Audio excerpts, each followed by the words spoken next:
You are live. Good evening, everyone.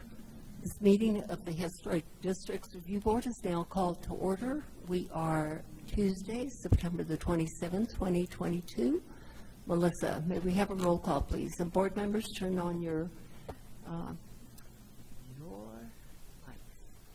Thank you. Chair Rios. Here. Member Aguilar Medrano. Here. Member Berkeley. Here. Member Beachside. Here. Member Guida. Here. Member Larson. Is Member Larson expected? She's attending via Zoom. And she is on Zoom. She can unmute and speak. Lynn, can you speak, please?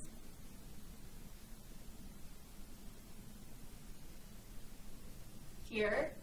Thank you. And Member Bienvenue is excused. Madam Chair, you have a quorum. Thank you very much. Any changes to the agenda? No, Madam Chair. Thank you. Is there a motion to approve the agenda? I move. Rita seconds. Roll call vote, please. Member Aguilar Medrano. Yes. Member Berkeley. Yes. Member Beachside. Yes. Member Guida. Yes. Member Larson.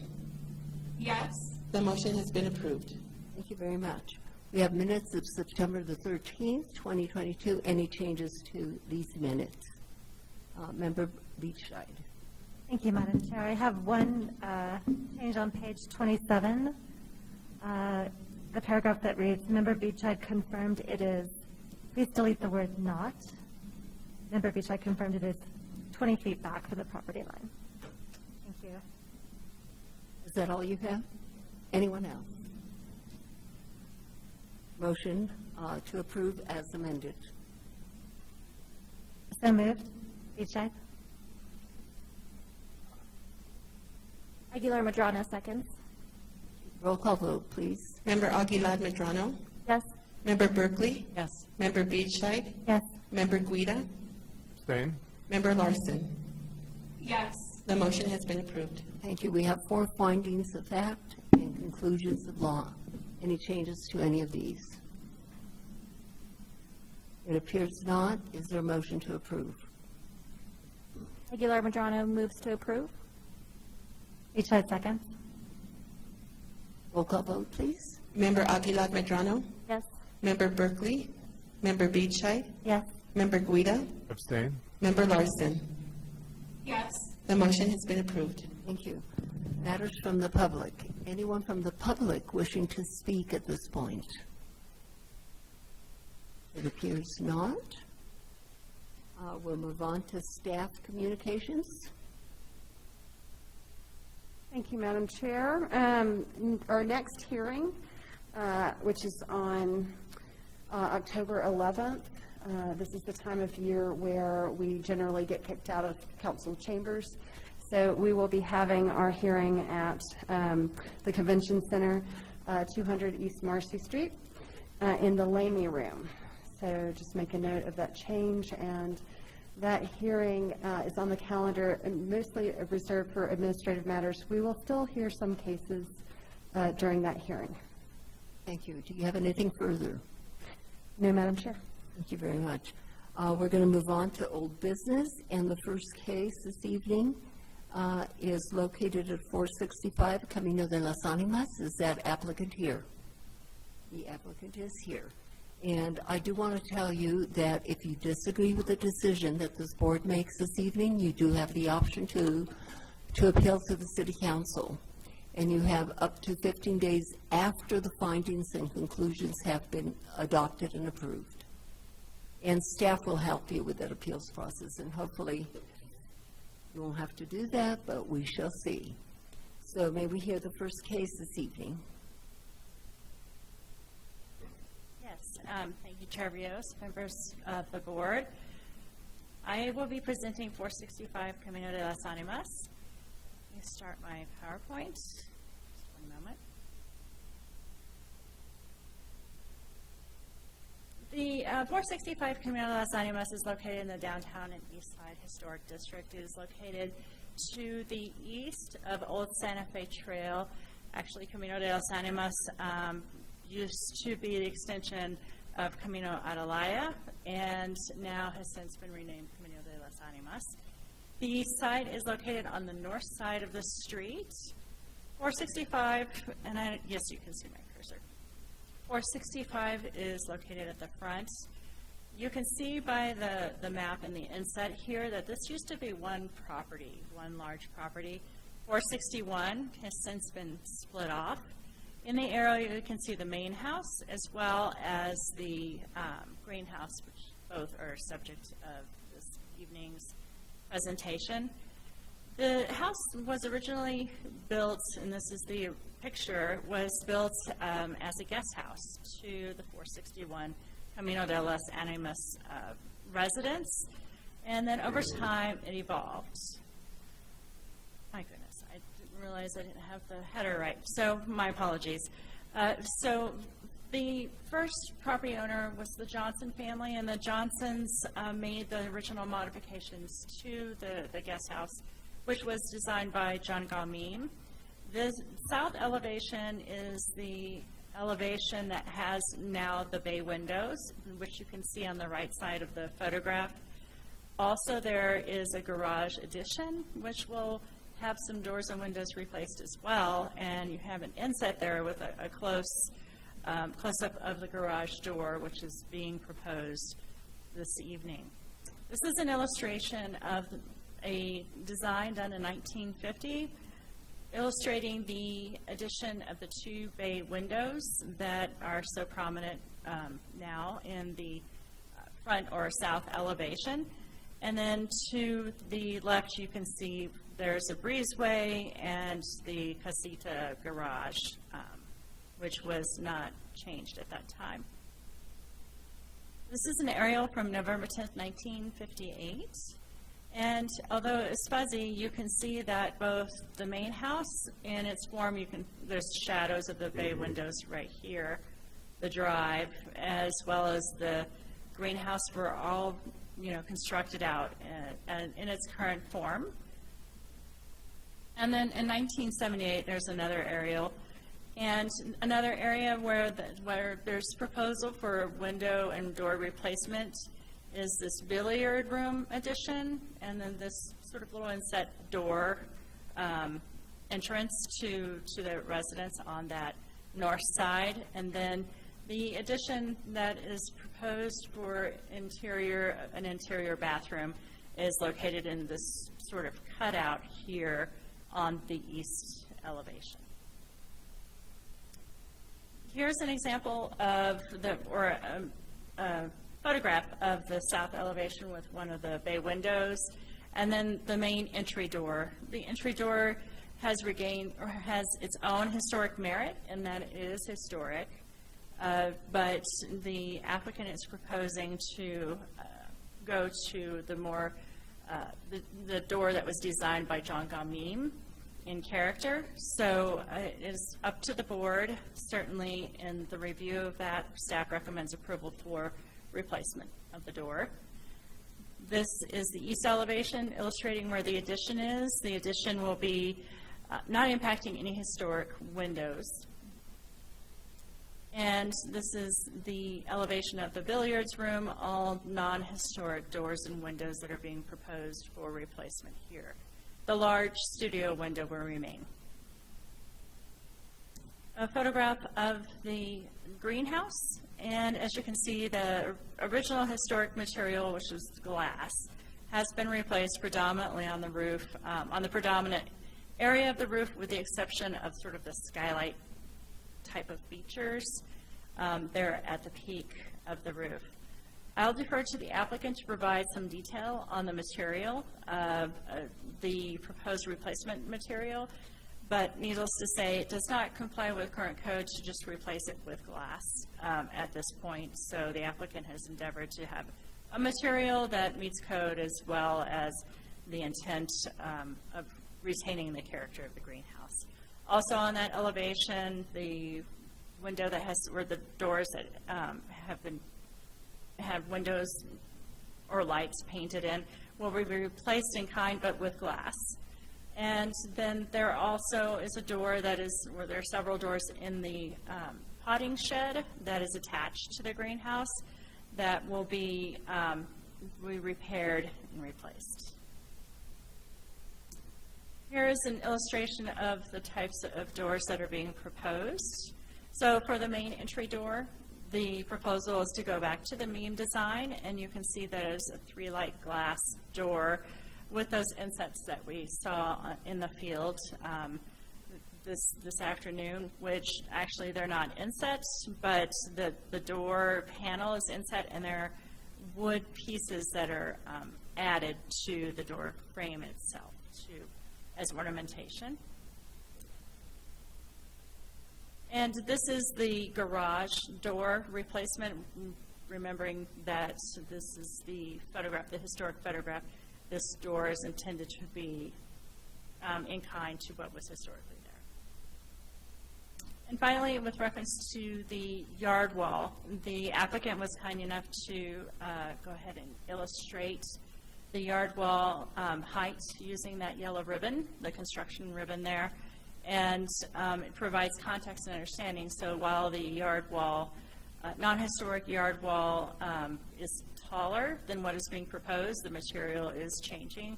The wrought iron was added in 1995 and was approved by this board at that time. And so it is a non-historic material. And the applicant would like to raise the wall using masonry with stucco finish. Also to note is that the entrance that is located furthest east on that elevation will be infilled here. So the main vehicular entrance will be on the west side of the property. And that concludes my presentation. Heather, thank you very much for your thorough report. Any clarification questions? Yes, Member Avilan Madonna. Do you know the year of construction, the base portion of the wall? I know the wrought iron isn't historic, but the base portion seems to be visible in the 1958 aerial, which would make it 64 years old. So I'm just wondering if we know that date. I'd have to confirm that with the applicant, but it certainly was there when the wrought iron was added in the mid-90s, because it's reflected. So we do know that date for certain. Yeah. But the applicant probably can answer that question. Also, just so you know, the overall permitted height for yard walls in that streetscape is 5 feet 7 inches. Okay, perfect. That Given was context and code requirements. The wall, does it have a designation? The wall itself? The base of the wall has Yes. no designation. It does or does not? Does not. Does not. Any other questions? They are asking for door replacements. There's one on the greenhouse, and what is the total on the main house? The total on the main house, I believe is 8. I will have to go look at the application I package. can ask the applicant. Yeah. And also, on today's field trip, we did notice that the front door had some etchings and on the glass that is, I don't think it's very visible here. I just wanted to let the board members know, the ones that did not attend the field trip, that it does have some etchings on there. And, There's several fleur-de-lis as well as some other etching. right. And would you quickly describe the streetscape? Yes, most certainly. The streetscape, and let me go back down to the yard wall photographs. So the street is predominantly characterized with tall yard walls coming up from Old Santa Fe Trail to this property. This property is actually one of the few that has a low wall like this. Thank you. If there are no further questions, yes. All right, one other question. Is there a primary facade designated for the casita? For the casita itself, no, I do not believe so.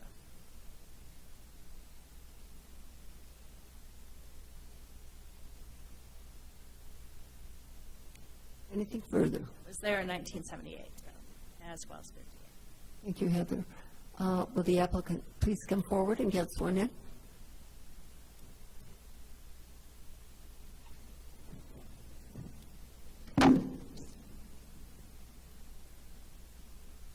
Do you swear under the penalty of perjury that the testimony you're about to give is the truth, the whole truth, and nothing but the truth?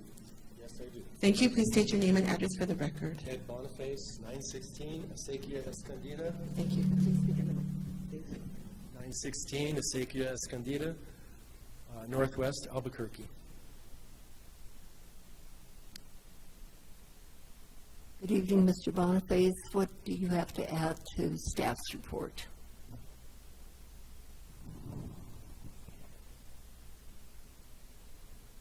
I would like to add a couple of minor corrections. The total number of doors that we are suggesting to replace is not 8, it's 5. Earlier, there was a photograph that showed a 3-door configuration under a portal at the billiards room, as it's called. We are not proposing to change anything there. The only door that was in that same photograph, I believe, was the one that is on a 45-degree angled wall in that same photograph. Going back to Board Member Aguilar's question about the status of the wall, I believe that was your question. There is no definitive date on that. I have looked at the old photographs when Vera and Raymond Johnson were sitting in front of the house as it was under construction. We saw some of those photographs earlier. Vera had her cat next to her. And you can see the stone wall in the back. So I was curious about whether that might actually be the original wall. I did a little bit of investigation, and I did not, I chipped away at some of the stucco that was on that wall on the back side, so it couldn't be seen. And I came across a concrete block. So I didn't do that to the entire wall, so I can't speak about the entire wall. But the little bit of investigation that I did do, I don't think it goes back to the 20s. I can't tell you how old it actually is. However, if we could go back to the photograph, the aerial photograph of 1958, I would like to point something out. Just one moment.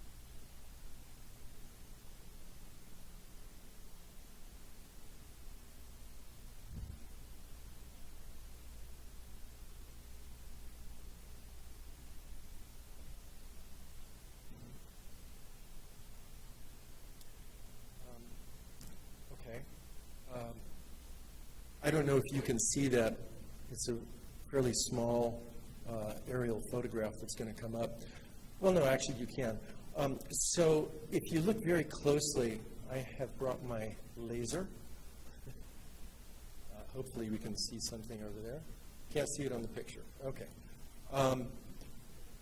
There appears to be an extension of a walkway from the front door directly out to the street, which would intersect the wall that we are proposing to modify. And on our proposal, you will see that we are attempting to add a pair of buttresses and a small gate. And the assumption here is that we are trying to take this back to what may have actually been there before. There's a series of steps that lead down from the driveway into that what is currently a garden area. And it's a very strong axis that goes right from the front door to the garden out to the street. Unfortunately, I don't have better photographs to back that up, but in part of our investigation, it appears that that may be historically what was there. And on that note,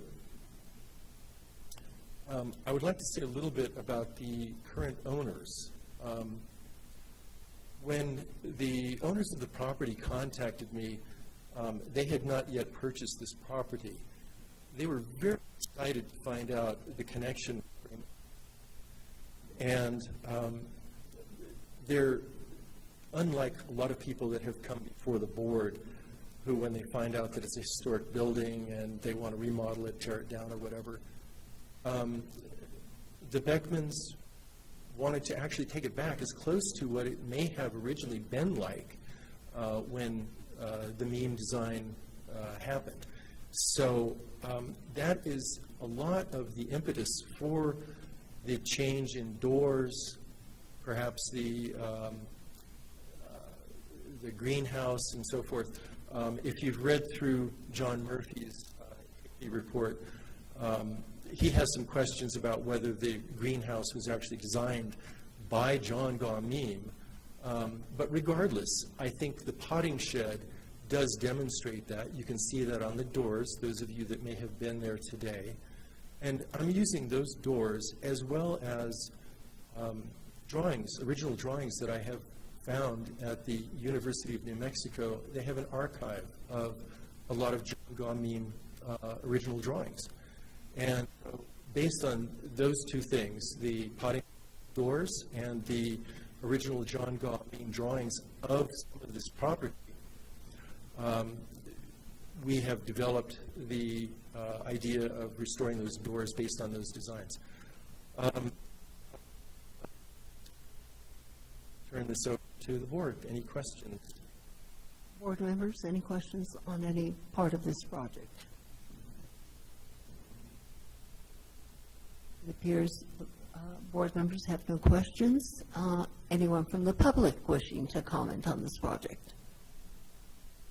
I don't see anyone from the public wanting to comment.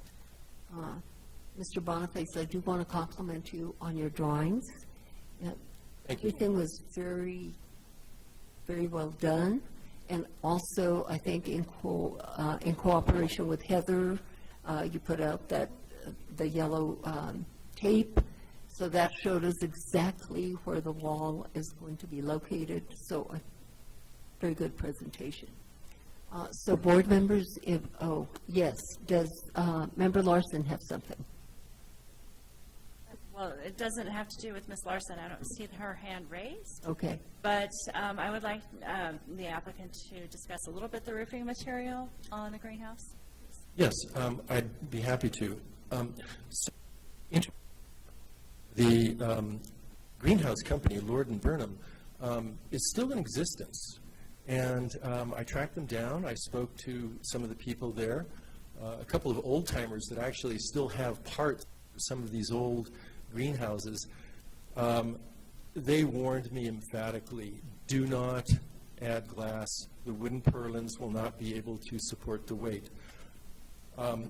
When this greenhouse was constructed, code at that time allowed single-pane glass to be on a roof. Current code, you now have to have double glass, which is laminated, which is approximately 6.5 pounds per square foot. These guys knew that. I mean, they told me about all this. And they said, do not follow code. You cannot, unless you want to remove the historic woodlands. They said, we actually did a remodel of a similar greenhouse, similar in size. It's also made by Lord & Burnham at the Los Poblanos Historic. And so I went and investigated, and the material that they have is actually right here. And if I can approach the board, I'd like you to see it. Thank you.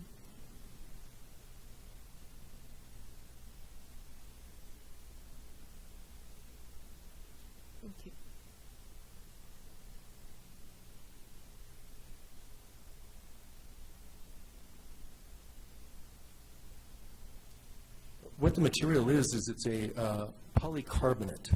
It's a triple wall polycarbonate that is designed specifically for greenhouse use. It will not yellow with age. It will. It also has the ability to have a UV coating, so it will not overheat inside of a greenhouse. And that's what we are proposing to or replace the fiberglass, I should say. Again, if you had actually gone out to the site and looked at the greenhouse, you'll see there's some pretty nasty yellow fiberglass. It's deteriorating, falling apart. And if you went inside, it's like an oven. This material will help to reduce the heat which I know is not part of the purview of the board, but this is a state-of-the-art material and is designed specifically for greenhouses. Thank you, Mr. Boniface. Yes, Member Aguilar Medrano. I also just had a note here that overall I thought it was a very thoughtful application and it was very easy to understand, which is always appreciated. So I just wanted to give my compliments to you. I'd only asked about the wall just because the sheer age of it, you know, I was wondering if that's something that we should evaluate at this point, but I'm comfortable moving forward with the application as is. So thank you for a very nice application, and staff. Well, it appears that there are no further questions, so I will entertain a motion, and I do want to remind the board that there are exceptions to remove historic materials, so please address that. Yes, Member Guida. Thank you, Chair Rios. In case 2022-005-688 HDRB, I move that the board approve the application as submitted, noting that noting agreement with staff's responses to the exception criteria being met for the removal of historic material and the change in height of the wall, and explicitly all 7 items that are requested are being approved. Each have a second. Thank you. A roll call vote, please. Member Aguilar Medrano, Yes. Member Berkeley, Yes. Member Beachside, Yes. Member Guida, Yes. Member Larson. Yes. The motion has been approved. Thank you very much, and thank you, Mr. Boniface. Good luck with that project. Thank you very much. We will move on to new business, and the first case under new business is located at 500 Montezuma Avenue, and this is Carly's case. Carly, may we hear your case, please? Thank you, Madam Chair. Just a moment for me to plug in. This is in the West Side Guadalupe Historic District.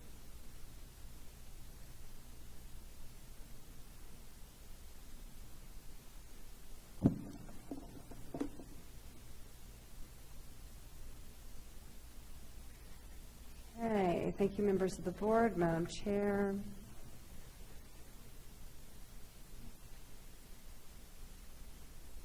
As that comes up, we are looking at 500 Montezuma Avenue, which is in the West Side Guadalupe Historic District. So this is a little bit more of a unique case this evening. We are looking at a new application for new construction. It is under a different portion of the code.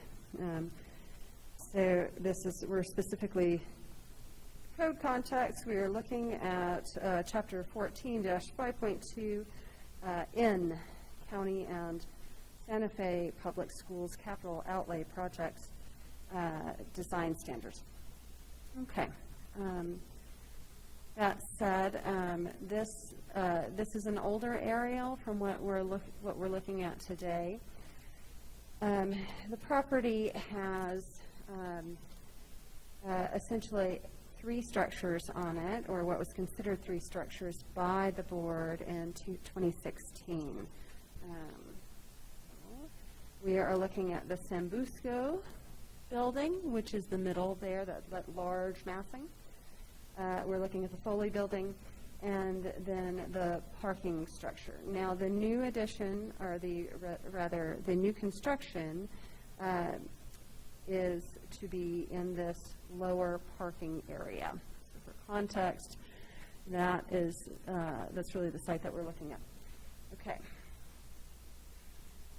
Oh, and before we move off this slide, the code specifically refers to applicable streetscapes. I'm just going to, since we're looking at the aerial, note that Montezuma Avenue is the applicable streetscape here.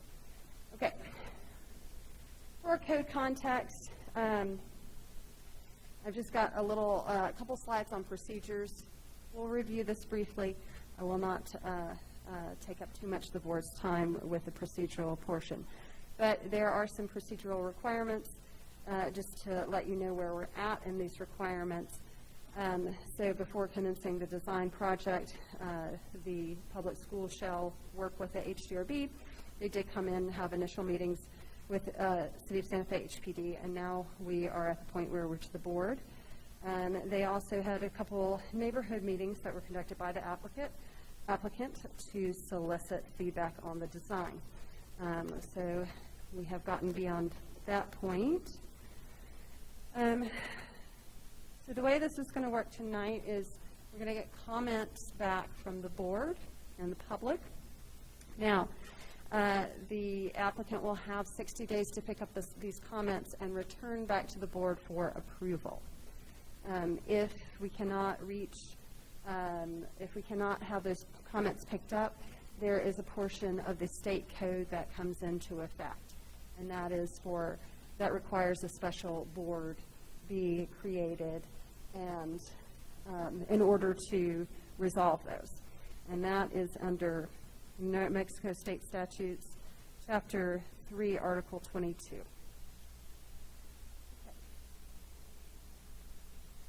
All right. That said, I'll give you a brief case history. We are looking at the subject of let's see, the rest of the buildings on this property have history that goes back to 1880, associated to the railroad. That's the Sambusco building. The Foley building is contributing. But the Sambusco building had a 1920s remodel and then a remodel in the 1980s. I did include in the packet the status case and the appeal, which has a really robust history on the property.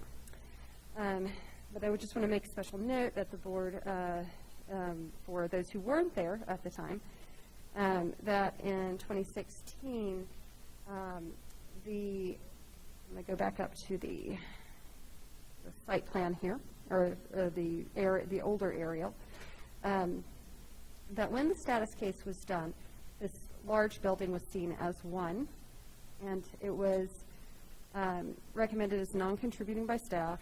The board voted to status it as contributing, along with the parking, the little carport structure in the back here. There was an appeal by the applicant. The governing body upheld the appeal, overturning the HDRB's decision, but made special note of this Italianate building in the front, specifically the south and west facades, marking it as contributing or primary facades, but just making special note that they are iconic. With that said, the next projects were between after the status appeal through 2019, ending early 2020, I believe, to remodel the Sambusco portion, move paint on the Italianate building, which gets referred to as the gallery most often, and then remove that interior portion, creating a courtyard, which is behind the Italianate building now. So that the Foley is contributing, the carport structure, non-contributing, and the large Sambusco building, which includes the Italianate portion, as non-contributing. Here's a 1930s aerial. Oop.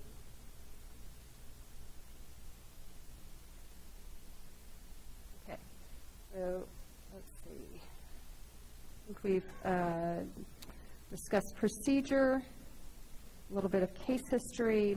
We're going to move on to the design portion, but before we do that, I just want to make note that on the field trip today, we did discuss, there were questions about height.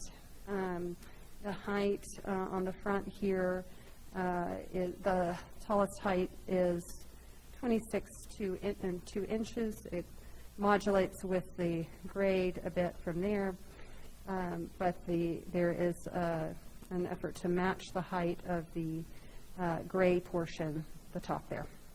Okay. With that said, I think the intent tonight is very much different from an informational session because there are legal responsibilities behind picking up these comments. The comments, we're hoping that generally for process, staff is hoping that for generally process that we can maybe review the comments at the end of the discussion if we have a robust discussion this evening. So that doesn't have to be done in a motion, and it was suggested by our legal counsel that it is not done in a motion. So if it can be a concise list toward the end, and I believe the chair was in favor of that at the field trip today. And I think that's all we have staff to go on, and the applicant is going to go ahead and give their presentation from here. Madam Chair, I have a Yes. question. Carly, if I may, a question about the applicability of the school portion of the code. What I see in there is a reference to city and county schools, public schools. Is this not a state school? So this is under state. It is due to the funding. As soon as you accept state funding, that puts you under this portion of the code. And even on a portion of the project. So that's why there's some extra documents at the end of the packet that give some proof to the state portion. Okay. Yeah.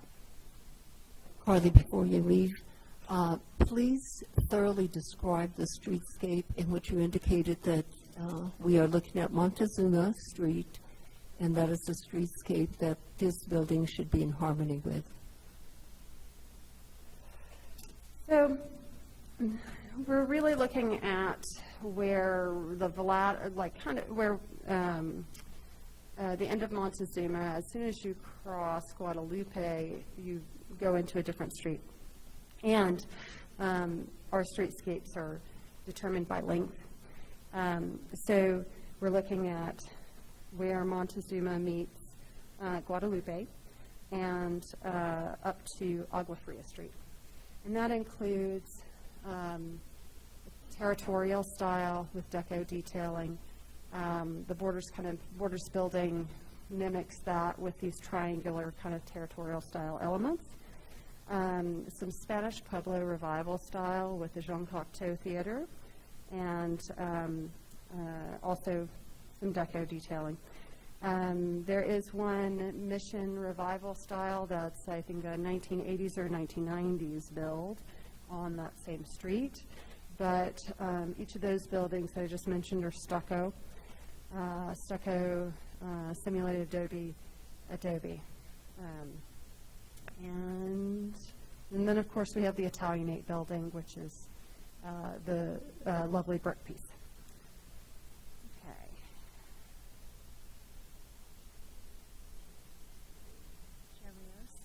Yes. Carly, if you could go over the public notice procedures for this public hearing, since it's a different type of review process. Yes, you're leading me to a wonderful place. Was notified, in other Yeah, words. just indicate what the public notice was. Oh, yes. So we did our standard public notice plus our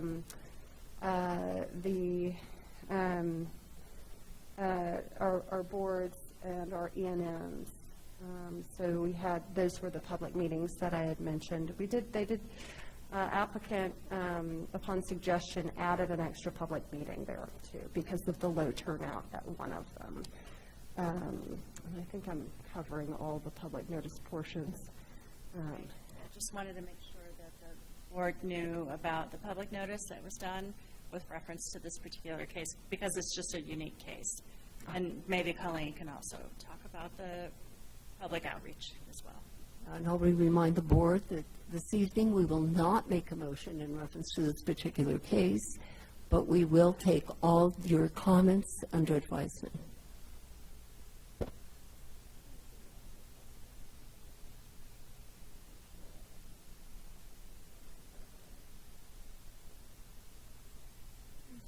Full screen. Go under view.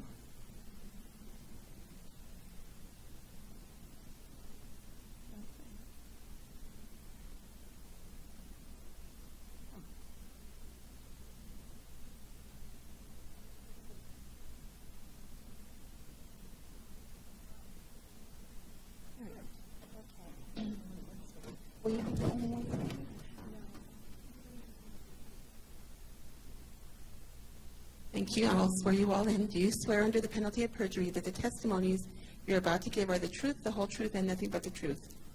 Thank you. And when you step to the podium, please state your name and address for the record. Thank you. Colleen Gavin, 130 Grant Avenue. Thank you. Good evening, Board.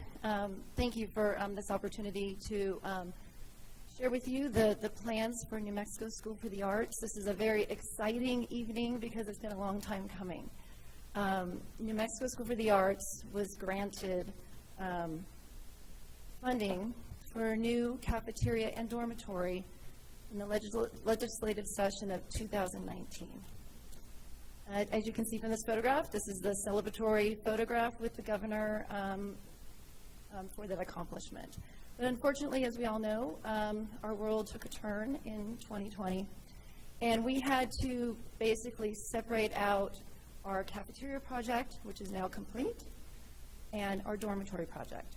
And so the dormitory funding was delayed until this last year. And so now in 2022, we are ready to move forward. And so we are very much looking forward to that. First, I just want to outline New Mexico School for the Arts so it's very clear about who and what they are. New Mexico School for the Arts is a state-chartered public high school. Very important to understand. And the charter, New Mexico School for the Arts, or NMSA as we refer to it, has its own charter.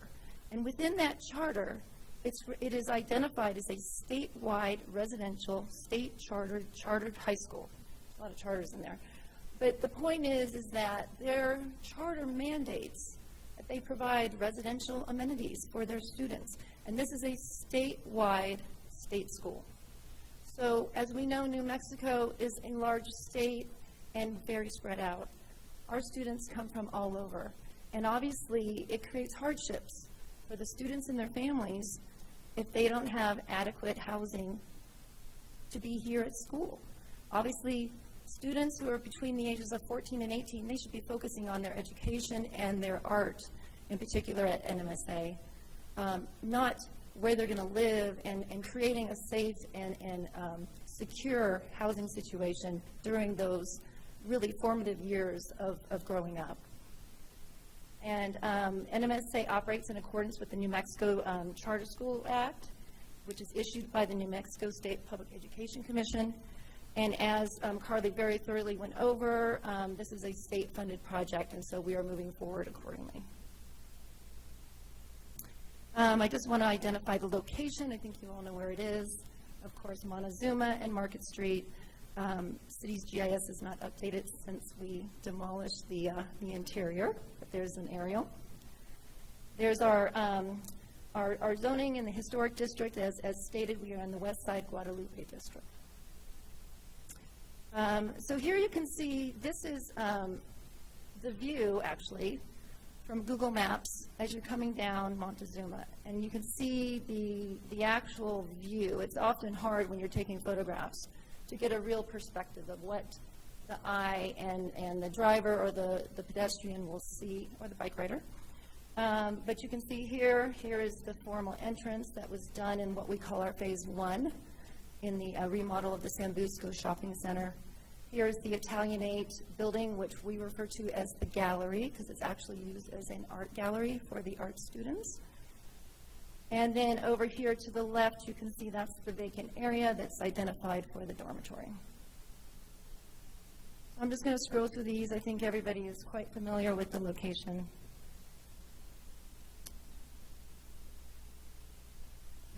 You can see the site where we now have construction fencing up, identifying the buildable area.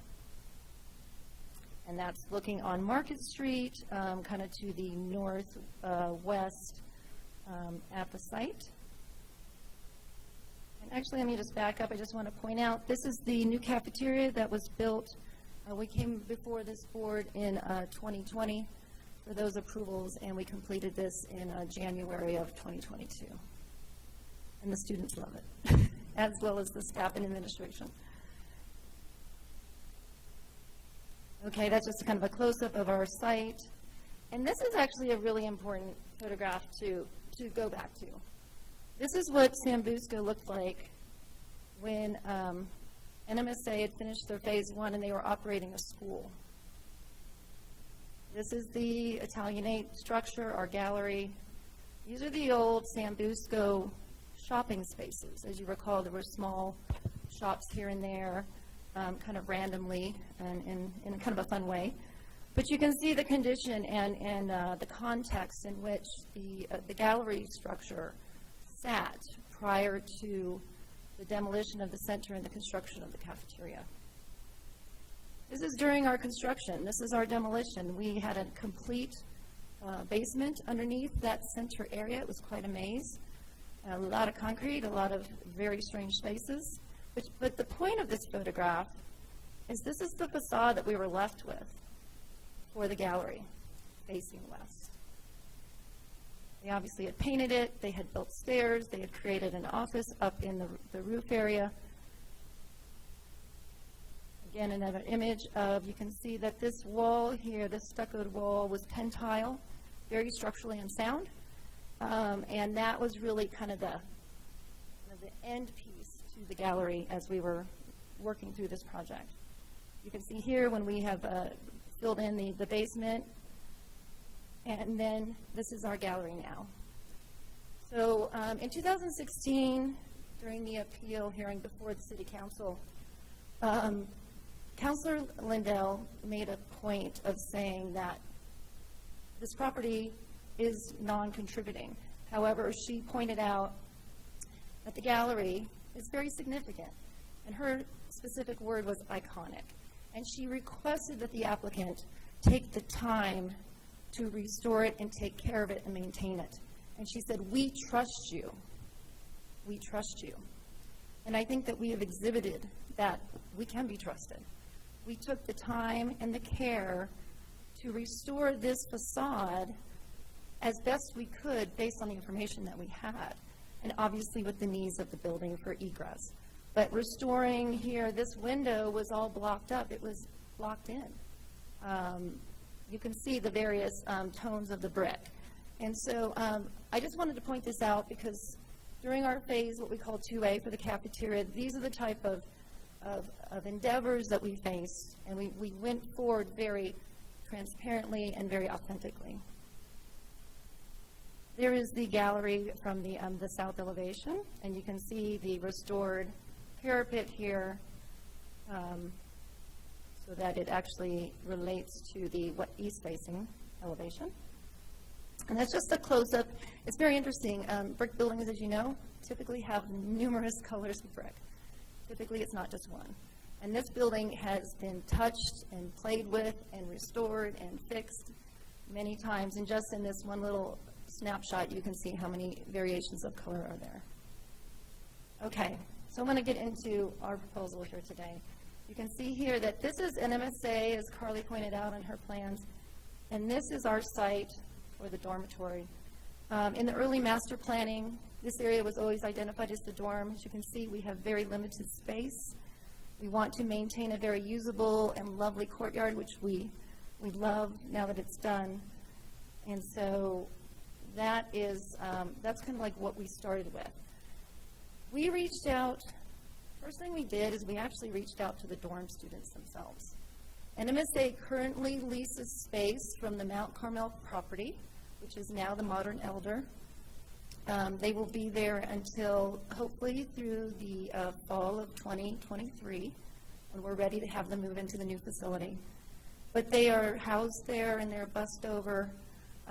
And so we spoke to the students Unfortunately, I can't share the images of those charrettes for privacy reasons, but we talk to the students, we talk to our board. Here is a kind of a session that we have with our board.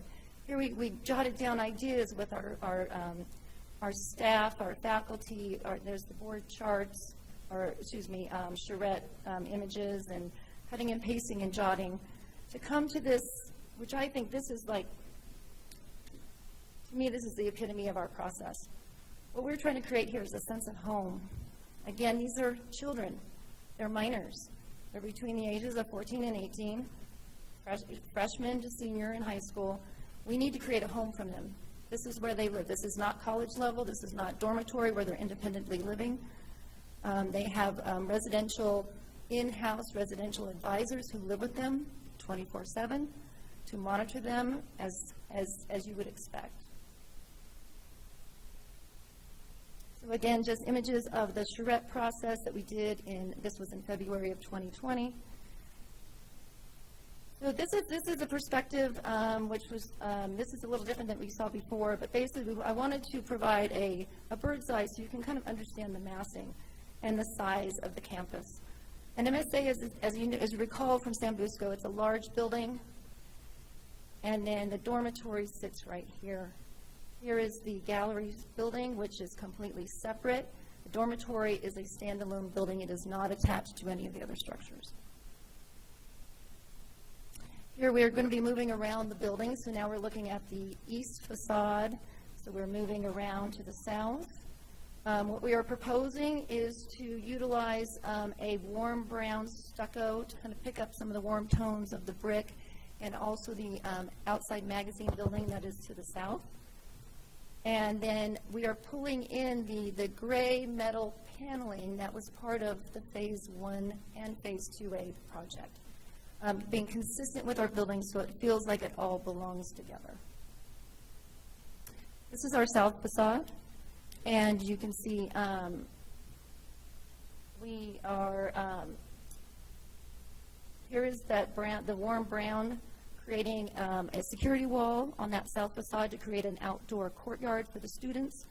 We're also utilizing this kind of, it's a perforated, metal panel fence that actually can be transparent and can be solid depending on how you look at it. And then in the center, what we've done is we've actually picked up on the stucco color of what we call the music wing, which is the old Borders building. So trying to break up dormitory buildings, any type of a housing building, you know, it's all about repetition of space. And so we wanted to break this up with the massing and create more interest than just having, obviously, a linear building. This is an interior view of the south-facing courtyard for the students, and you can see that the center of the building is broken up with some storefront. On the ground floor, that's a living kitchen space, gathering space, so that the activity can spill outside. And then upstairs on the second floor, that is an exercise / gym room to provide the students those amenities during their stay. So this is a view. This is actually taken today. I apologize, the sun was not quite where I wanted it to be. But this is a view from the northwest corner of the courtyard. To the right here is the cafeteria. You can see the decorative metal trellis overhead here, as well as along the school proper's south facade here, what we call the paseo. And here's our courtyard, and you can see the gallery building here. And then this is the same exact view, but in a rendered form. You can see where the dormitory sits here in relationship to cafeteria, to the gallery here. Again, breaking up the masses with the different color stuccos. And again, we're utilizing this decorative fin to create an overhang here and relief on that north-facing facade. This is, again, today looking at the courtyard at the cafeteria here. And then this is the rendering of that same view with the dormitory here to our left.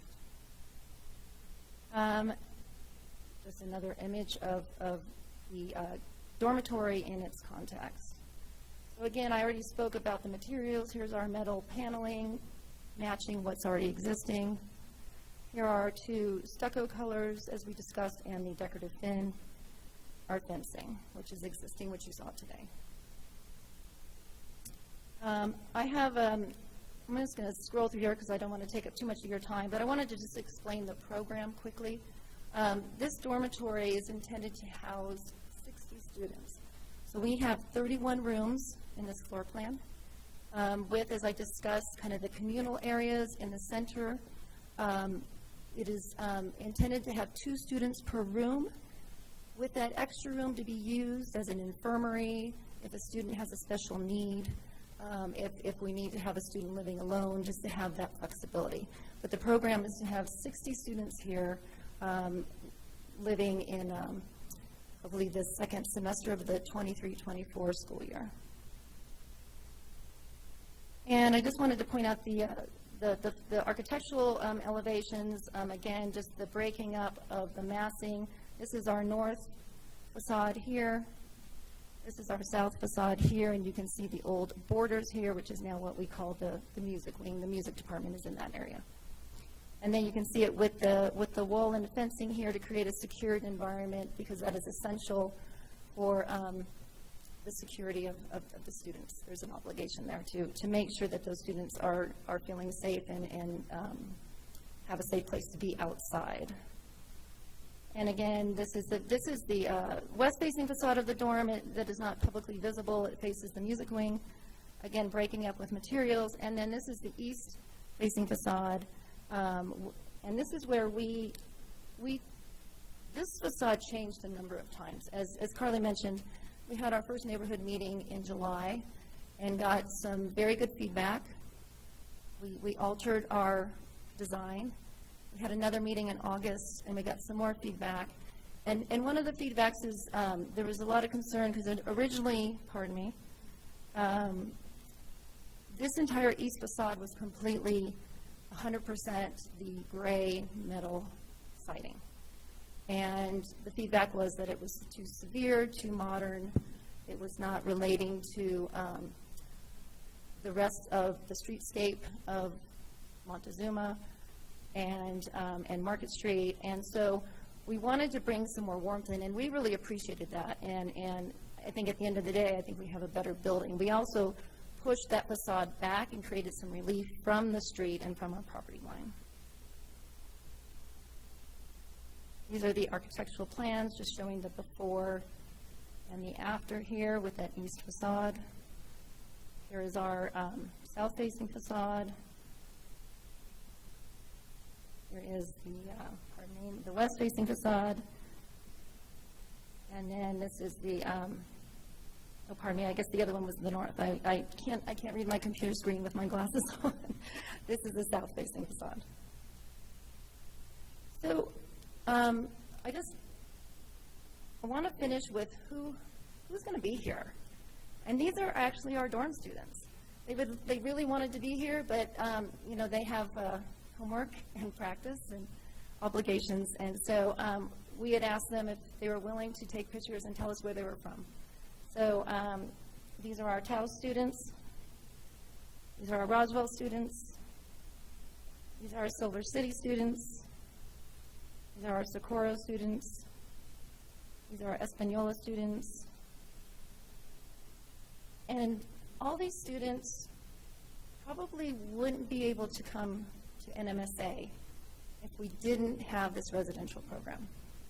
And so really I go back to this sketch that we created early on with all of the input of our team and the student body. Creating a sense of home is critical here. And then these are all of the students currently in a few are missing, but in the residential program. And before I end, I just want to introduce a few people from NMSA and the Art Institute. So, Paula, would you like to know?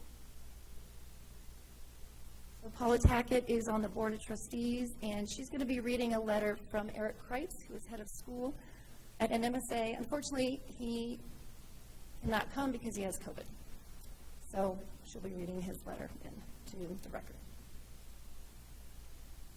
Good evening, Madam Chair, members of the board. I'm Paula Tackett, and I'm the Secretary of the Governing Council for the New Mexico School for the Arts. I'm sorry, 7459B Old Santa Fe Trail. And I'm sorry Eric's sick, but I'm honored to be able to read his statement to you. Historic District Review Board, City of Santa Fe. I wish to share with you how excited we are to be building our permanent residential facility at the San Busco site. A dream more than a decade in the making is ready to come to fruition. By statute, NMSA was established to provide access to a rigorous mastery arts and academic education to promising young artists from across the state of New Mexico. For 13 years, we have met our statewide mandate by providing student housing for 30 students at a time in temporary spaces, from dorm rooms at New Mexico School for the Deaf to a rented bed and breakfast, on the side was not the greatest one, to our current location at the Immaculate Heart of Mary Retreat Center. With capital outlay funding committed by the state of New Mexico, we are now ready to create purpose-built housing on our permanent campus, ensuring that up to 60 New Mexico students per year receive arts training that they otherwise would not be able to access. From Roswell to Farmington, from Silver City to Taos, up to 60 New Mexico families will send their students to Santa Fe to learn, train, grow, and create the future of our state's art economy. The new dormitory not only provides additional space, but also ensures that our residential program is meaningfully rooted in the life of our campus and the adjacent neighborhoods. Being on site will allow our young artists to more easily access campus programs such as morning office hours with teachers and evening studio time, practice rooms, rehearsals, and performances. Proximity to the rail runner station and regional bus route stops will reduce commute times and support student safety. For students coming from afar, all of these things will further deepen their connection and ties to the city's arts community and resources. NMSA is eager to receive the HDRB's feedback, and we look forward to moving forward in creating this important resource for young New Mexican artists in the heart of Santa Fe.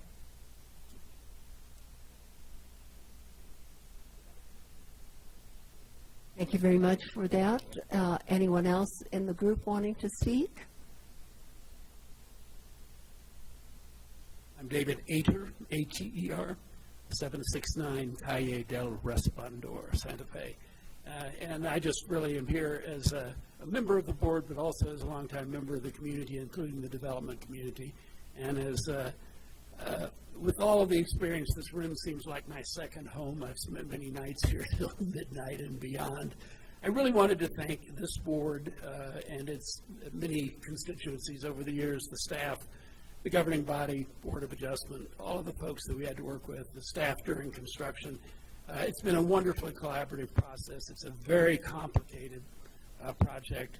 There was a lot of resistance because of the presumptive loss of the tenants at San Busco, and I think most of you are aware that with, I think, one or two exceptions, all of them have relocated within the community and are thrilled to be at better retail locations and have said so. The success of the school is beyond, frankly, my wildest dreams, and great credit to the academic and the arts team. It has ended up, I think, being the contribution to my community, which I really appreciate, and I thank all of you for doing that.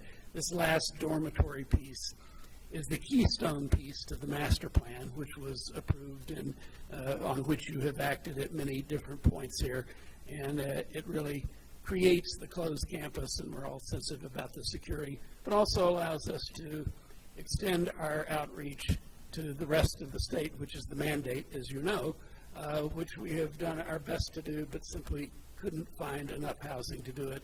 And all of the things that were mentioned by Colleen are critically important to having the those kids that are in these formative periods on site. So just thanks, and we appreciate all the support we have had, and trust me, we'll continue to get your support, and thank you.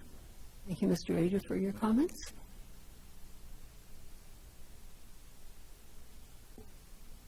And I just want to conclude that we also have Kayla Bolte, who is the residential director here, if you have any questions on the program.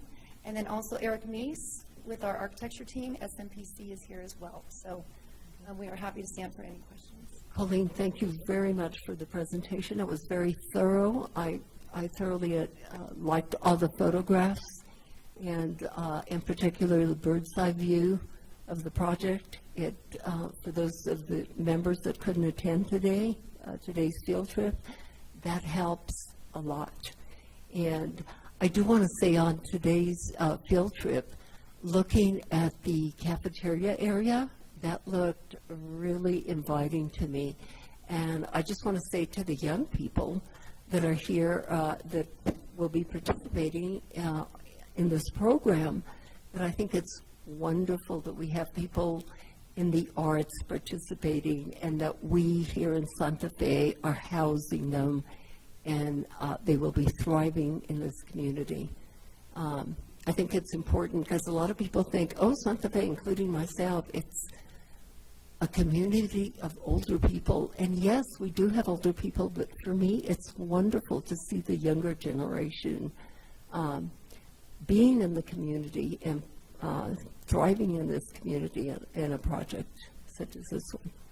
And let me see, I do have some architectural questions. So would you again tell us the architectural style of the building that you're proposing? Certainly, Madam Chair, and thank you for those comments. I'm sure if you've been in the Guadalupe, Montezuma area during the day, you often see the students walking around. I believe the seniors have off-campus privileges, and so I've seen kids that I know that are friends with my daughter, so it's great to see young people, milling about during the day, instead of just people shopping. So as far as the architectural style, I'm just going to, and please, Eric, if you want to chime in too. So we had quite a challenge. I'm going to go to this image here. So as you know, the renovation of the Sambusco building, there were a lot of materials used. They were respecting the form of the old Sambusco facade with the stepped parapet here in the old lumberyard building, and then the original brick building here from 1881. So there's brick, there's the metal siding, there's stucco with the old Sambusco. So when that was Borders was brought in, it was interesting. That was a stuccoed structure, but then it had this kind of wood front, almost like an old Western front, which obviously we tore down. It was quite dilapidated, but there were a lot of different materials, and so when we were looking at this, we wanted to, number one, make sure that the dorm related to the school. We wanted to make it feel like it belonged there with the school. And I know that I'm sure there'll be discussion today about Streetscape, and in the historic district, the Streetscape it's an interesting kind of challenge, because in this area, there's a lot going on. There's a lot of different types of buildings, and then there's the rail yard as well. So you've got the influences of the Guadalupe Street and the more traditional. You've got influences with the brick structures. You've got influences more with the industrial feel of the rail yard. And as you saw from the photographs, we look right at the trains. We look right at the tracks. We look right at the station. So to say that we're part of Guadalupe, it's a little, for me, I found it challenging.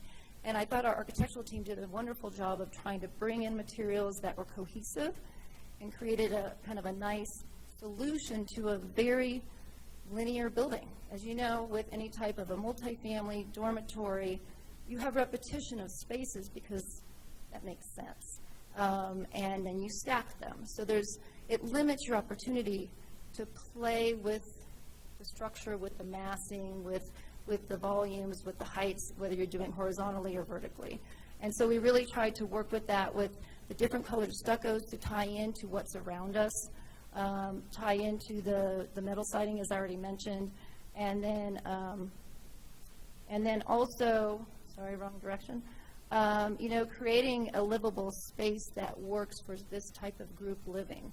We had to provide communal group areas, but you want to make them inviting. You want to bring in the sunlight. You want to, be able to have some transparency there, between your outdoor space and your indoor space. And I'll let Eric, do you want to add anything to that?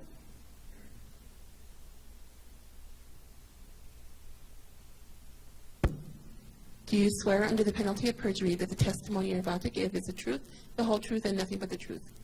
Thank you. Please state your name and address for the record. Eric Meese, 908 Avenida Cielito, Albuquerque, New Mexico. The only thing I really wanted to add, and Colleen did a great job explaining, is that, we really did try to. And if you really could did- speak, anyone that speaks this evening, really speak right into that mic, Okay. so that Melissa can record everything that you're saying. Okay? Of course.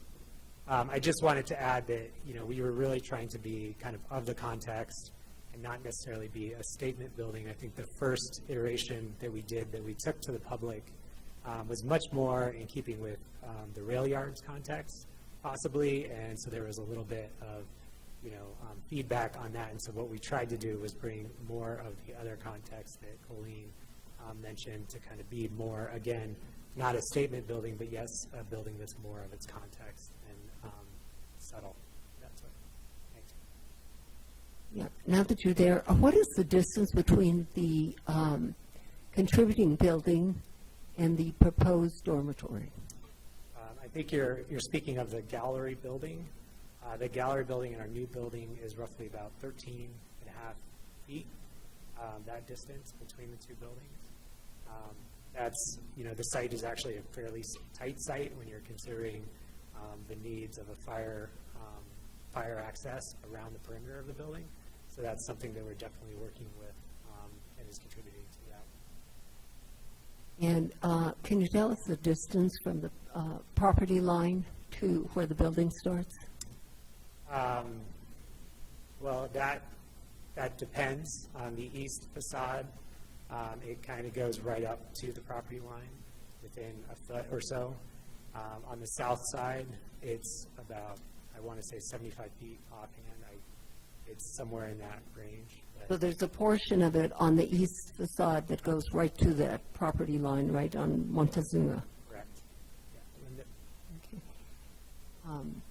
it's stepped back. If you look at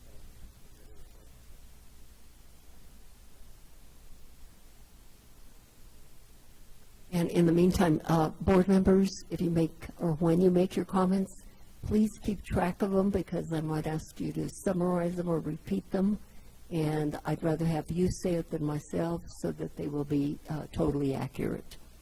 So this plan illustrates it. You see that dashed line on the right side, the east facade, and we intentionally tried to continue to step back the facade to try to give more breathing room there at the street. So yeah, that's the intention. And again, this property line on the south end is much further. Yeah, and Madam Chair, board members, I just wanted to add that in our second neighborhood meeting, we did get some input that, because at that time in August, mid-August, the building was pushed pretty much up against that east property line. And because of our programming needs, square footage needs, I mean, we were trying to max it out. And, we took those comments to heart. And so we did push it back. And as you can see from this plan here, you can see that we actually took a significant chunk out of one of the residential supervisors' units. There are 4 residential supervisor apartments in this building, 2 on each floor, and they are, it's a full apartment for them to live in. And so we actually compromised this one in order to give that relief from that east facade, because we were really pushing it. And I actually think it looks better. It created more opportunities for us to break up the building with materials as well. Thank you. Let's see what questions or comments. Yes, Carly. Thank you, Madam Chair. Before we get too far into the discussion, I just wanted to return to Member Guida's question, which I did not fully answer. So this does fall under M. In the staff report, we have it under N, but those 2 code sections are identical except for the word county versus state and 1 procedural note. So I just wanted to make that correction. That is incorrect in the report, but that's how we discussed this project initially was under M as in Mary. Again, it's county versus state with one procedural note that we report to the state if the comments are not picked up. It's the only difference in the code. And then there's one other thing, on the public noticing, our Old Santa Fe Association, and New Mexico SHPO was noticed as well, and that these hearings were approaching, and the date. I think our attorney wants to add something to that. So I wanted to pose a specific question now to Ms. Gavin or Paula. I'm sorry, I did not catch your last name. Okay. Can you tell us, to answer specifically, this is in fact a state capital outlay project? Is that correct? Yes. Madam Chair, Board, I apologize, I don't know your name. My name is Frank Rubelhead. Okay, so just call me Frank. Frank, I've never met you before. Very nice to meet you. Thank you. So Frank, thank you for the question. Yes, this is a state capital outlay project. And so the funding was provided by the state legislature this last session. We did provide the documentation to Carly per her request. And as far as any procedural stuff, I would defer to Paula Tackett, who is our expertise on that. She really stewarded this through the process. Okay, well, I just needed that confirmation. Is the Santa Fe County or Santa Fe Public Schools involved in this capital outlay project, or is it entirely state? It's a state, NMSA is a state chartered, not under Santa Fe Public Schools, it's a state chartered public high school, charter school. And the property was transferred to the school, so it's state property, and the funding was from the state. So yes, it would be whatever the section is, it's supposed to be state, Okay. as opposed to the public schools part. Thank you. So I just needed to get that on the record. It is something that will come under 14-5.2 subsection M rather than N. The design standards in the process is exactly the same. The one difference is that under a state capital outlay project, if there is a period of time after which the board's recommendations and the state cannot, if they can't come to an agreement on a specific design, there has to be set up an ad hoc committee with people from I think the State Historic Preservation Office as well as some local representatives. So there's a mixed state and local board to try to iron out what the design standards are. But the design standards with respect to either state or county or Santa Fe Public Schools are exactly the same. Thank you, Attorney Rubelli. And yes, the applicants will have, as stated by Carly earlier, 60 days after our comments are submitted so that they can come back before the board for a final review. I'm going to start with Member Guida here and go down the line and get their comments. Thank you, Jurios. So with full appreciation of the amount of effort that went into this from the applicants, from the school, from city staff, I have to say, I have a few concerns about the project, and most of them relate to the intersection of our overly prescriptive code with a very prominent site here in Santa Fe. I would agree with the applicant on the importance of the site and the amount of exposure. I'd also agree on the point that the applicant made that it's more than just Guadalupe that needs to, or Montezuma, that needs to be recognized as the context of the site. If we look at this photo, this is a great aerial. We know that if we look down Montezuma Street, we'll mostly see the gallery building and the entrance to NMSA. And so, my concern is really not, coming down that street or turning the corner there.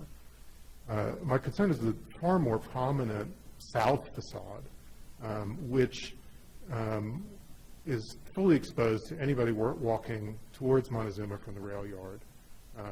We can almost imagine this as a primary facade to the city, a gateway, in fact, for those arriving by train Hopefully more and more students are doing that, and their families as well. But, I'm going to focus a lot on the very important south facade of this project. And also, I'll focus on, the building's relationship to the excellent design work, and something that we don't typically see in Santa Fe, of a kind of contemporary approach to blending the past with the future. The good work that was done at NMSA. I agree with Chair Rios that the courtyard is exceptionally beautiful. It's almost a shame that view into that courtyard is going away. I don't agree that this is a background building for the reasons that I've stated. The architects made the case that this kind of blends with the streetscape. To me, doing that is a really big missed opportunity, given the stature of the building at NMSA and given the prominence of the site, as previously explained. I think there are unfortunate prescriptions in our code, most notably in this, whether it's section N or M, this requirement that 80% of the facades be stucco. This is not, NMSA is not a predominantly stucco building. Where stucco is used, it's used on the back side of the building. And so the incorporation of stucco, or the mandate to put stucco around this building is, in my view, absolutely wrong. I don't agree with the discussion of breaking up the facades. We don't see that at the NMSA project. There is a acknowledgement of the industrial and large-scale character of those buildings. Those facades, whether we're talking about the courtyard facades or the facades all the way around the building at NMSA, are not broken up with 2 and 3 and 4 and 5 materials the way that this proposal is. And so, to me, the impulse to not only incorporate, I understand where the impulse to incorporate stucco comes from. It comes from the code. But the idea to kind of break up this massing, to me, is kind of unnecessary. I agree that there's a great palette of materials to work with at NMSA. I'm happy to see the repeat of the Corten perf steel fence and gate panels. I'm happy to see the repeat of some metal siding on the building. I'm happy to see an entry on the south facade that mimics the black trim and storefronts that was used at the cafeteria addition. I think all of that makes sense. But just to kind of come back to this, what breaks my heart really the most in terms of doing good design work in Santa Fe is where the code is overly prescriptive. I imagine also that there's a height limitation imposed on this project of 2 stories. That's another unfortunate thing. As a consequence, we get a building with a giant footprint, a giant envelope that reduces its efficiency and really limits the amount of massing and design opportunities in the building, including outdoor space. To me, those outdoor spaces, particularly the ones on the south side, are really compressed. The idea that we would get this kind of jumble of materials on the south facade when we come into the city and this really tall wall for a shallow side yard, in my view, is really a problem. Member Guida, is it fair to say that you feel that this building, obviously you said it's got too much massing, but that it's, would you push it back even further? No. I think my problem at this point is the prescription of the code. So, the ship has sailed on the height of the building and the massing and the footprint of the building. That's not, I'm not requesting a design change in that regard. The building is, in terms of what the external expression of the building, it's being far too dictated by prescriptive code and not the circumstances of either the site or of the building that it's next to. And so I know that in reading of the code, there is an exception within there to the 80% stucco rule, and it pertains to additions to buildings.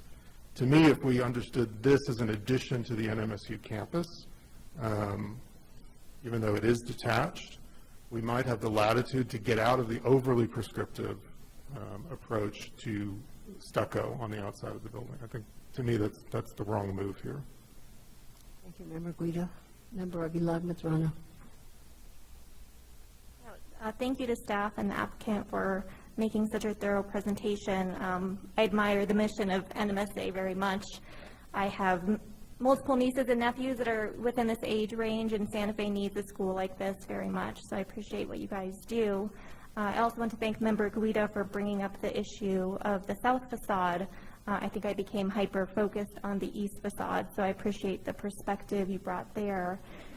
So I've created a kind of list of observations after carefully reviewing, the drawings and the surrounding streetscape. I do have a couple of issues in that I don't think it's currently in harmony with the streetscape.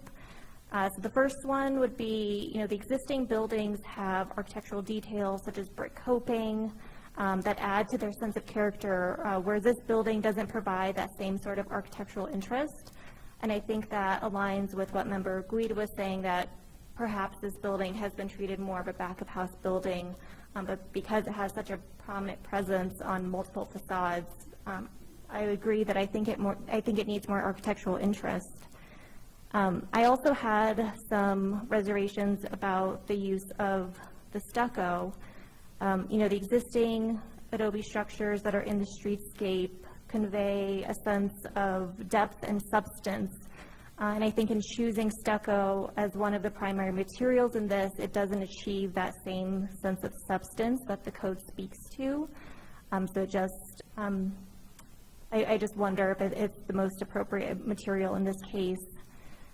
The applicant already did speak to my next point a little bit, so it might be a moot point, but I'll go over it regardless. I did have some questions. In one part of the application, the use of stainless steel corrugated metal was called out, and that made me think of, I thought the color was stainless steel and the profile had that wave, but then I did see in your cover letter, and you also spoke to this in the presentation, that you stated that it would be a light gray and to be consistent with the material used in the prior phases. So that's just something I want to confirm, that the intent is to match exactly what was there in prior phases, which I think you did.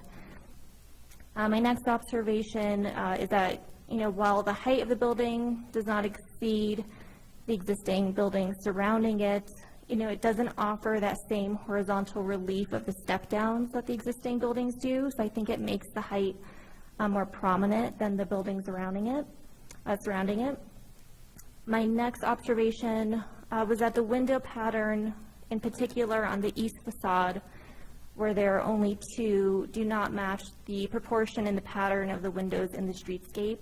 Again, I think for me that's going back to just kind of that lack of architectural interest, specifically on the east facade. I also recognize that you're contending with these being private uses. I looked at the floor plan and I think that facade shares the wall of one of the apartments.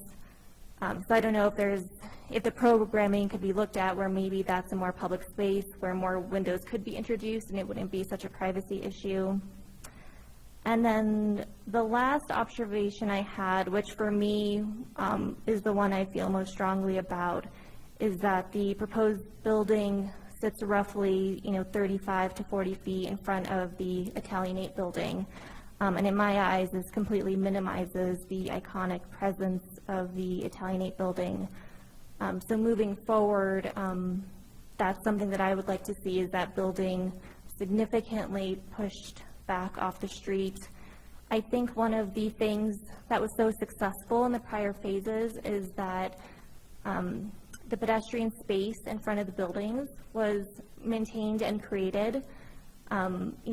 There's a lot of nostalgic feelings in this community, of course, about this building, and even though it's not accessible by the public anymore. I think just having that interface of that pedestrian activity in front still makes it feel like it's a part of the community, and I feel like the proposed building kind of just sharply, cuts into that space where that existing tree is. So those were all of my observations.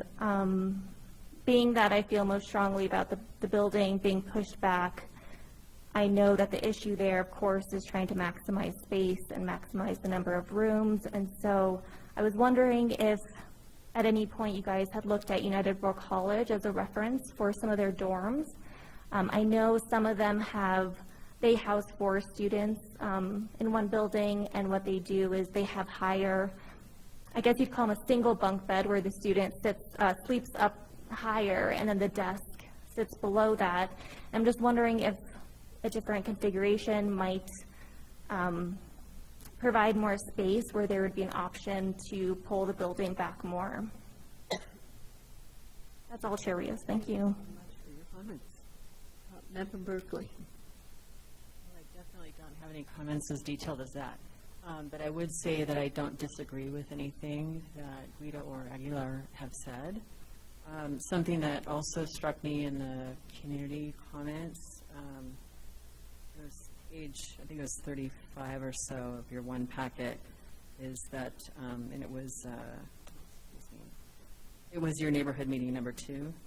And one of the comments made by one of the people, it was Penn in particular, referred to the conversation of that building around the other buildings, and it seemed to be lacking that conversation. I thought that was a nice way of putting it, which also supports what it just said here. But I do want to say, though, I appreciate so much how much... Speak right into that mic. These are really important comments, and Melissa does an excellent job of transcribing, but we've got to have them accurate. So right into that mic. But I want to say, despite the comments that are not entirely supportive of the design, I really appreciate the amount of feedback and involvement you have of your students in this program, because those are the people who are going to be living there. So thank you. Thank you, Member Berkeley. Member Beachside. Thank you, Madam Chair. I would just want to say, for the record, I agree with my fellow board members' comments on all aspects. I guess my focus was the East Facade and the treatment of the new building with respect to the Italianate Gallery. I like how you've set off the gallery in terms of color on the 2 sides, with the lighter colors sort of focusing your attention on the iconic building. I think when you were doing maybe the first phase, and the old San Francisco lumberyard facade was a bit controversial with the steel and the storefront glazing, but I think that's super successful. And I wonder if that treatment wouldn't be a better choice for the other side as well. And it sounds like maybe that was one iteration of your design early on. So I'm sort of curious about what that looked like. Because what happens to my eye is that the corner that's now a dark stucco color seems to be more have more of a relationship to the Italianate building than the others. And that building is very boxy with very little fenestration, and it just seems to do that Italianate building a disservice.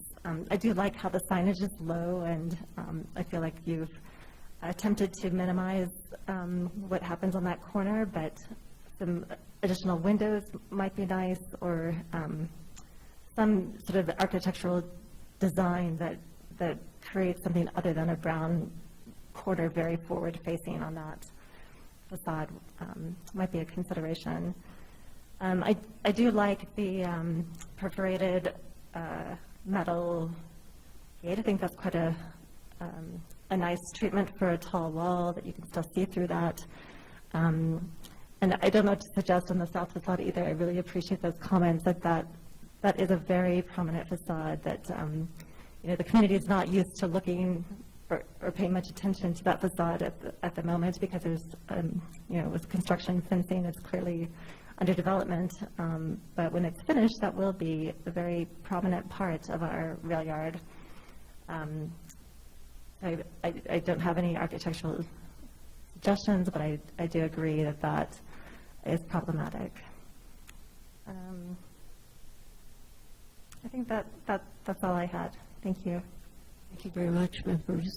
I just want to point out that I know that most of you know, but these board members, they are volunteers, and they really take their positions here on this board very seriously, and I think that's indicated by the type of comments that have been made this evening. And, you know, the important thing is that we work together. There have been many projects that have come before the board, and perhaps oftentimes when there's a lot of, I'll categorize it as negative comments, but also these comments might be actually comments that would improve the project. And once working with the applicants, with the architects, I've sat on this board for a number of years, and when things come back to us after listening to all these constructive criticism comments, that the project turns out to be way better. And I do want to compliment you on having the public involved in this as well. Okay, so you may make your comments, and then I'm going to ask for public comment here. Great. Thank you. Yes, Heather. Oh, and I'm sorry, Member Larson. Yes, that's correct. I apologize. Member Larson, I apologize. Since you're not here in person, I kind of forgot about you for just a split second. We do want to hear your comments. That's all right. Yeah, I really want to thank the applicant for, you know, actually taking the time to consult with your community, not only your stakeholders, but your community.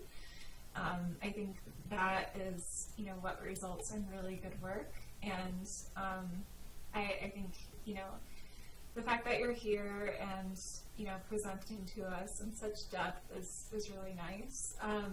So I think for me, I don't have as much of a, you know, an issue with the actual surface of the buildings and the materials that are chosen.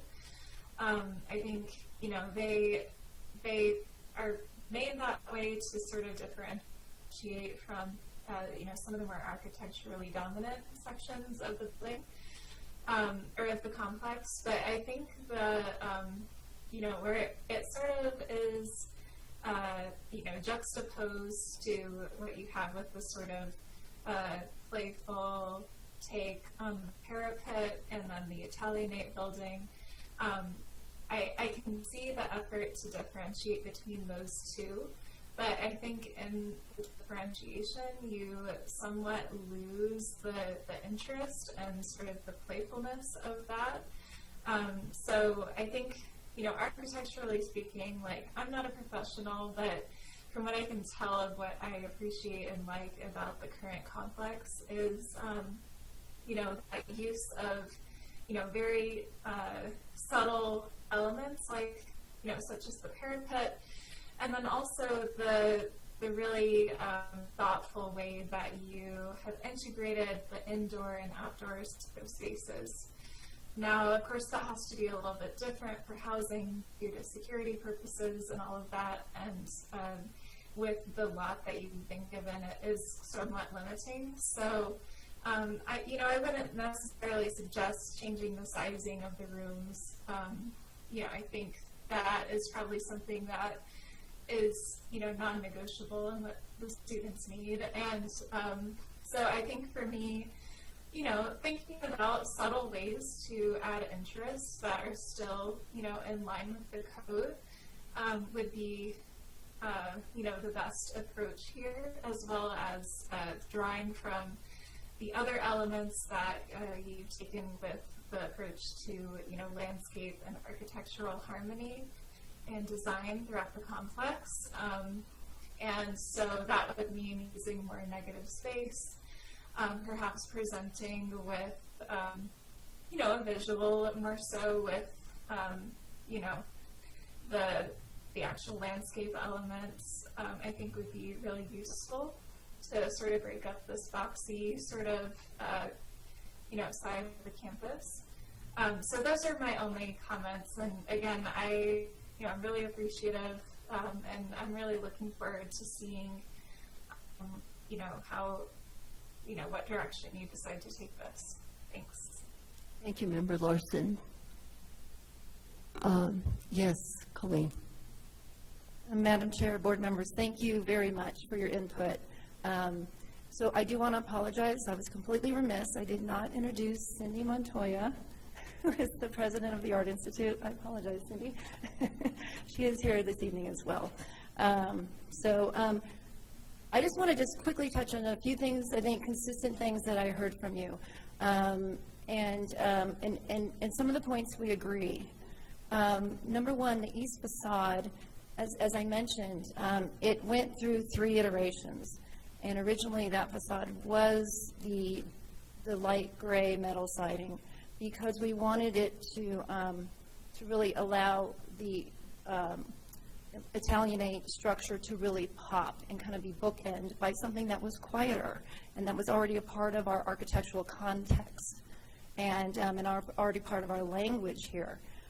We did get quite a bit of feedback, I will say, from both of our meetings, saying that they felt that the gray siding was it was too modern. It was, even though it's already on the majority of our building, of our campus, pardon me, but they wanted to see more stucco. We had always had the lighter colored stucco to relate to the music hall to kind of create, again, we're kind of stuck in this juxtaposition of trying to take a very linear program. You know, this building was designed by program, right? And you're limited when you have to accommodate students. There are regulations for the types of sizes of rooms that we have to provide. We have to provide certain, obviously, restroom facilities, communal facilities, egress requirements. And so trying to put all that in, you know, we end up with a very linear box addressing the 2-story versus 3. We would love to go 3 stories.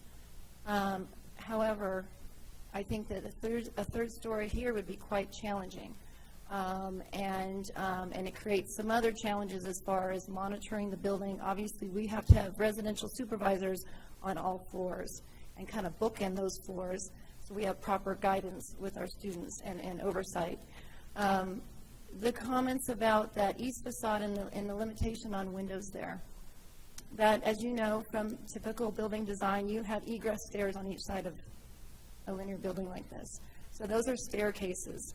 And so we are limited into how many windows we can provide there. Also, we have a security issue. I don't think it's it's not a secret that there are some concerns about activity occurring in the rail yard. And we have minors living here.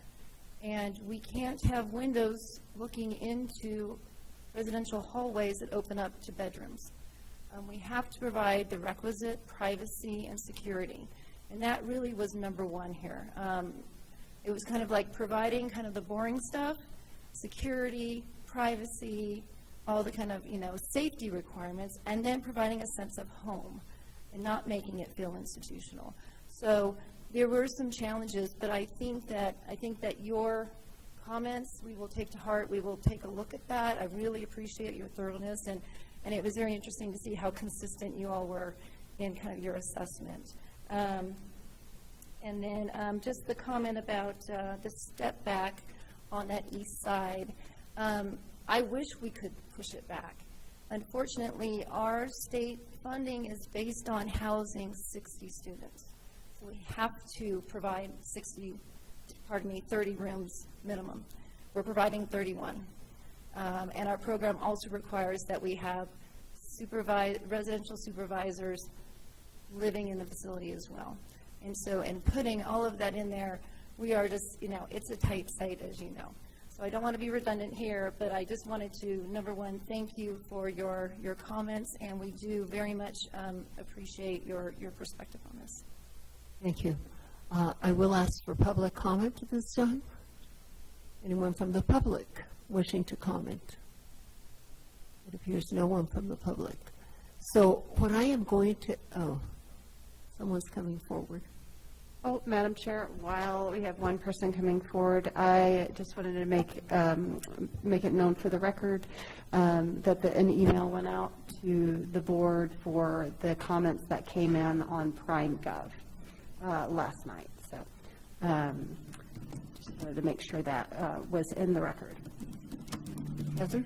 And just one announcement, in case there's somebody on the Zoom meeting that would like to speak, please have them raise their hand. Please raise your hand, and we'll acknowledge you after the people in person have spoken. Please swear you in. Do you swear under the penalty of perjury that the testimony you're about to give is the truth, the whole truth, and nothing but the truth? I do. Thank you. Please state your name and address for the record. Kayla Bechtel, 320 Aztec Street. I would just like to commend the team and also reiterate, I guess, or echo some of the comments that I've heard tonight. I feel like that the gallery building is now completely swallowed by this building, and you know, understanding program and et cetera. There is a bigger site. I don't know if there's been some discussion about the site behind the buildings where the big lumber racks are. It just feels that there's more site planning that could be done to save or reveal this iconic building. When I officed just across the street from this building, more than once, tourists especially would ask me, well, what's over there? And if we hide this building, there'll just be less to draw them over to the rail yard or vice versa. There is a sort of a no man's land that this will create because there's no architectural interest, there's no, you know, sort of it's a big walk to REI at this point. And then I would also say that just as this building looks directly at the train, the people on the train look directly at this building. And so it's a very important gateway, I believe, to the city of Santa Fe. So I'm wishing for more. So thank you. Thank you, Kayla. And it appears that another person is wanting to make a comment.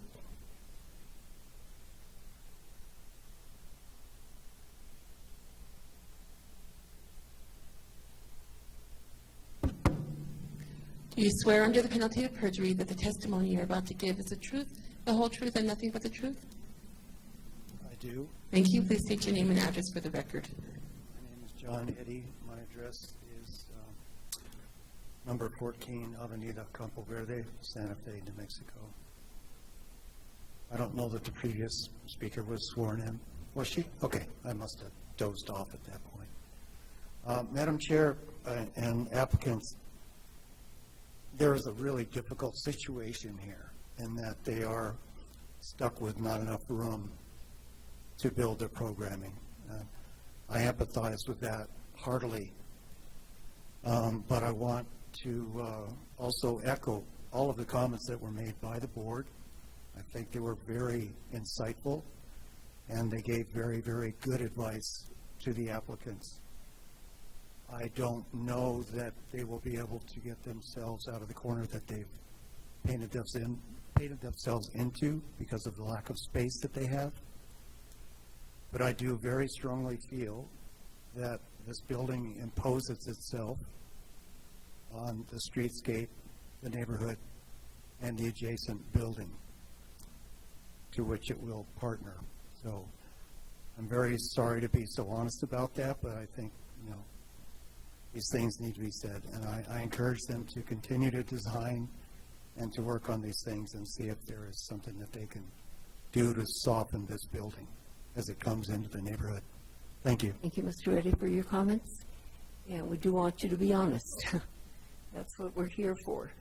And all of these comments that were made, I do appreciate them as well. And I hope you will take them under advisement. And I will ask a big favor of Melissa. And that is, Melissa, could you please, Melissa's an excellent transcriber. Would you please transcribe verbatim the comments that the board made this evening?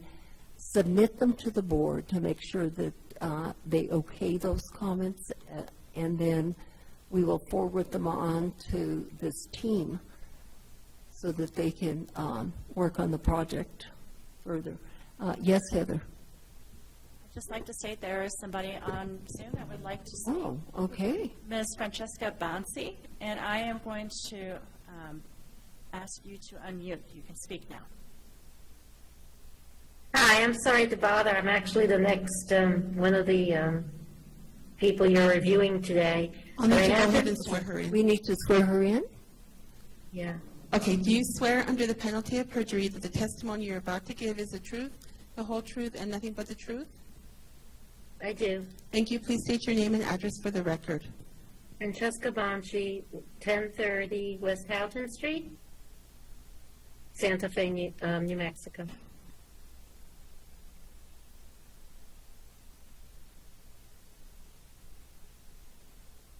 Ms. Bonsi? Yes, you may go forward.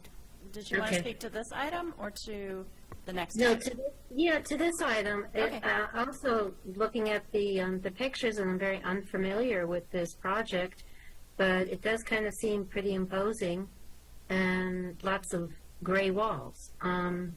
So I would like to know exactly from the people who were speaking before, what are the reasons that there cannot be a third floor?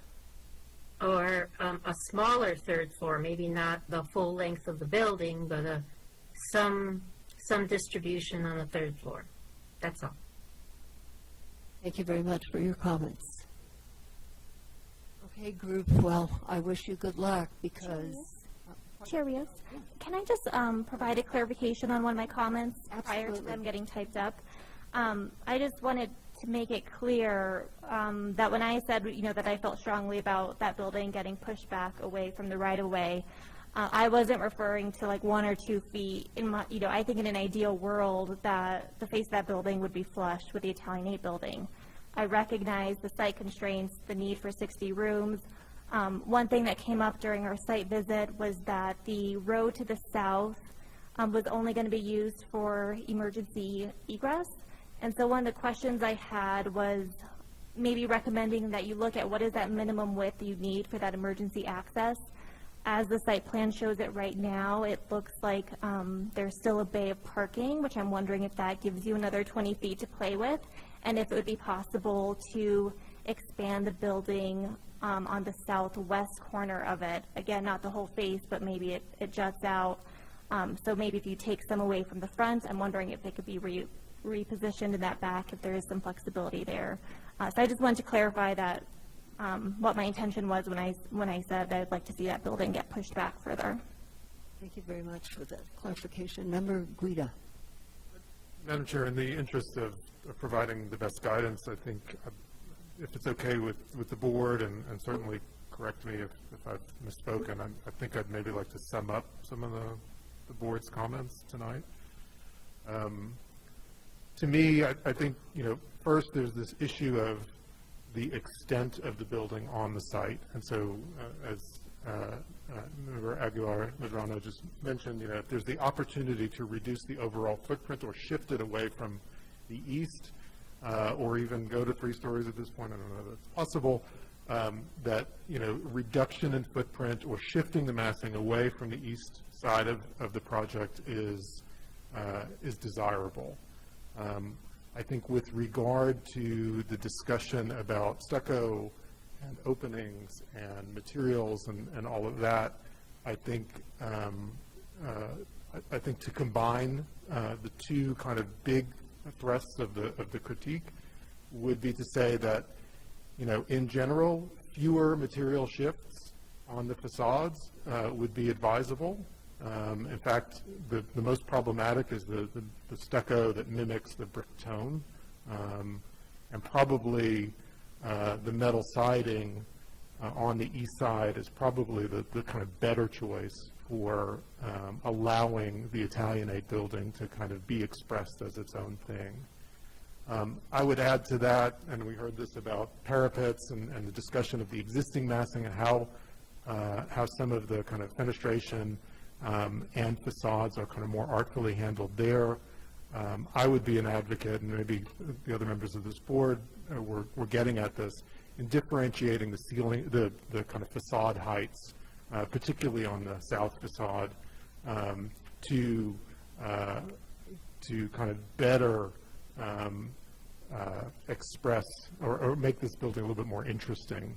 So, less interest from material shifts, more interest from kind of formal heights and massing changes. And then I guess the last point would be, I appreciate that, the facade drawings do oversimplify the south facade of the building quite a bit. I see from the renderings that we're going to get solar shades that'll add some level of detail there. But just in the way of kind of talking about these details and how they're deployed in making this a kind of nicer project, I think for sure this kind of, one for one of like these tiny little windows, and particularly on the east facade, if there's an opportunity to kind of join those windows vertically or otherwise connect them to bigger moves and kind of less functional expression, I think that would be advantageous. I hear the applicant's point about privacy on the first floor. It's always difficult to do first floor housing in an urban environment. Recognizing that, I think it's fine, but maybe there are other ways to give us a wall with more interest. So, I think what we have is a great start in terms of, transparent and opaque in using the kind of material expression there. I question whether that needs to be the brown stucco. Can it be more of the kind of solid Corten steel that we see elsewhere? Can it be brick, another material that's used on the site? Is there parking lot landscaping that can be used to mitigate the impression of that wall? I think those are the kind of things that I wanted to bring together, at least from the discussion. But board members, please add to that if I've missed anything. Member Guida, thank you for that summary. Much appreciated. Anybody wanting to say anything further? I think that the board members here have been very thorough, very specific. So I hope that you will take this under advisement and come to us again, and hopefully with a better project. So good luck. Thanks. Madam Chair, Board, thank you very much for your time this evening. We appreciate it. You're all welcome. Under new business, we're going to move to the second case, which is located at 1030 Houghton Street. And that is Angela's project. So Angela, may we hear from you, please?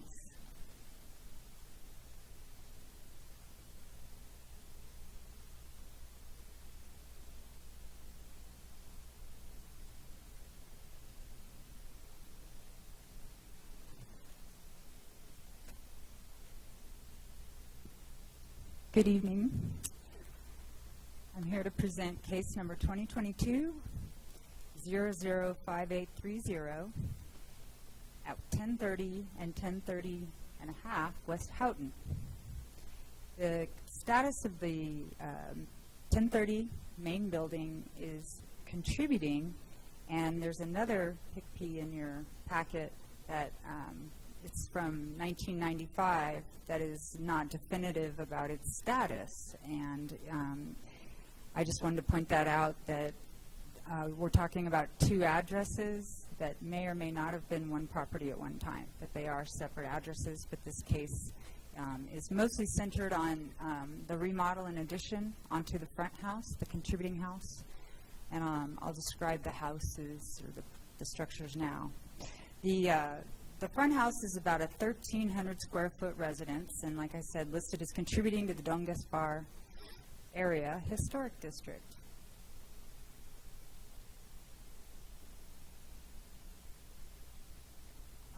It was built in the 30s, and it's mainly Spanish Pueblo Revival vernacular style, or Pueblo Revival style vernacular with some Territorial Revival style brick coping.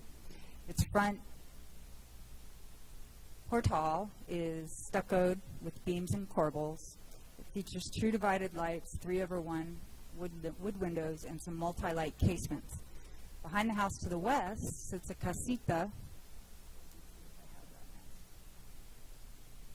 Talk about the first house first, or the project first. A casita, built sometime between the 30 and maybe 37, features multicolored pointed stucco that appears like a stone facing under its front porch, has a wainscot surrounding the window, and has an a wrought iron balustrade. To the north of the casita, on the 1030.5 property, sits a 328 square foot detached concrete block building used for storage. It consists of 2 masses with a connecting room at the same height. It contains 3 wood doors and extended exposed wood lintels on its front and south elevation. It has 2 by 3 light steel casements and a single fixed true divided light window. The storage building mimics the casita's multicolored pointed stucco on its front south elevation's west end. And we'll see those photographs as I go through the proposal for the front house. The casita's rear storage building, is, as shown, does appear in plan on both the 1985 and the 1995 Historic Buildings Survey for the 2 addresses. And approximately 1/3 of this storage building is located on the 1030 West Houghton property, so it crosses the property line. In addition, there's a low stuccoed yard wall in the front, 3 feet 6 inches to 4 feet. It spans the entire east elevation of the property, has openings at the front door and at the driveway. There's no gates. This yard wall is designated contributing along with the main house.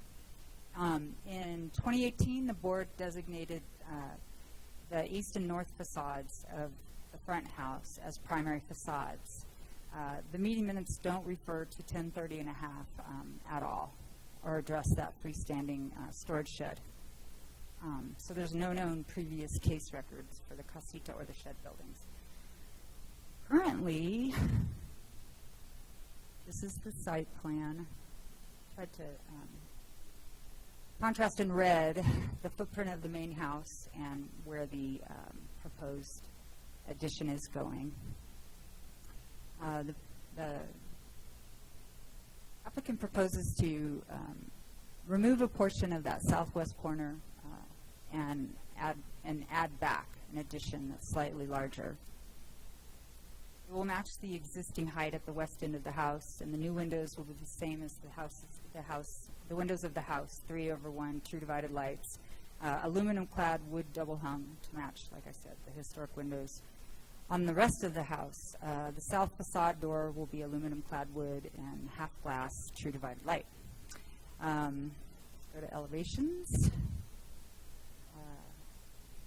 So there's the existing east elevation shows no changes to the house. It shows the proposed vehicular gate as well as 2 pedestrian gates at the front of the house.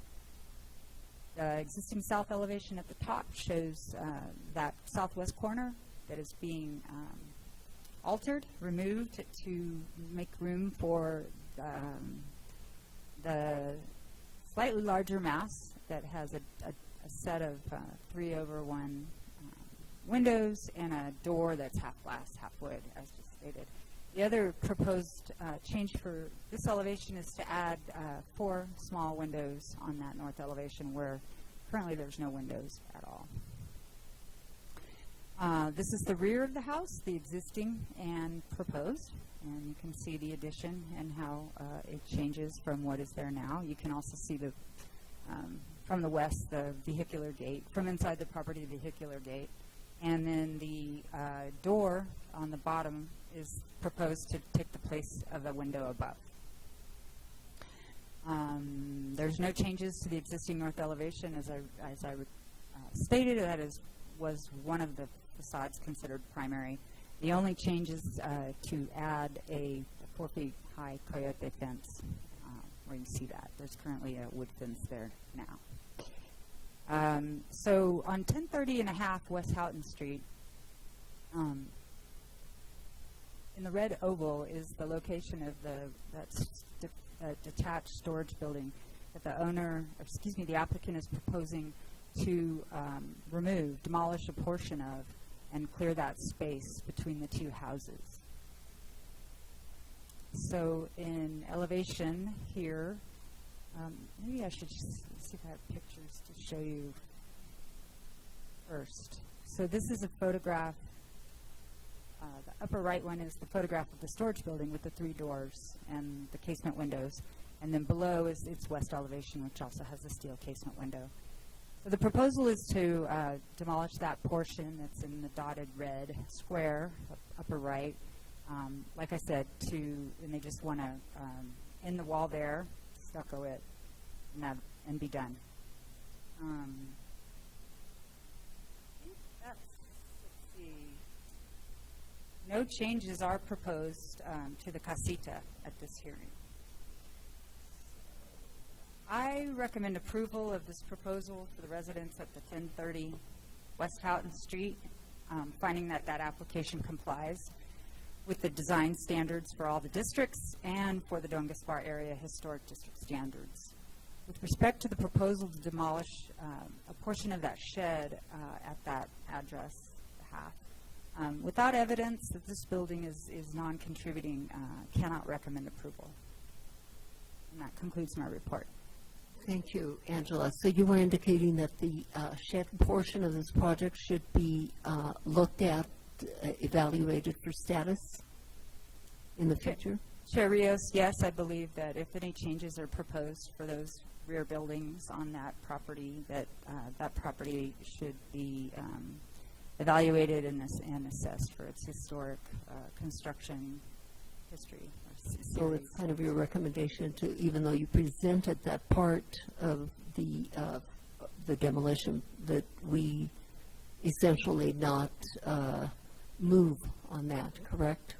I'm recommending that the board consider how they want to approach that. I don't recommend approval of the demolition, not knowing more about the history of that structure. The applicant is also proposing a vehicular gate, and I understand that's going to be 4 feet tall. Is that correct? The gate, yes. And it's about 20 feet back from the property line? I believe it's at least 20 feet, and we can talk to the applicant about that. And I'll ask the applicant what the makeup of that gate is. Any other questions? Yes, Member Aguilar. Thank you, Chair Rios. I just wanted confirmation of something. During our site visit today, we were told that the addition was going to be the same height of the portion that's getting demolished, but the drawings show that the new addition will match the taller portion of the existing structure. And then we were also told that the shed roof was going to be maintained or replicated, and the drawings don't show that either. So I just want to get confirmation that the applicant's intent matches the drawings as we're seeing them today, and then just also make the board members aware of this change from what we were told during our site visit. That's all. Thank you for that clarification. And you agree with that? I'm going to leave that to the applicant to discuss and clarify with you. Thank you. Any other clarification questions? None. If the applicant will please come forward.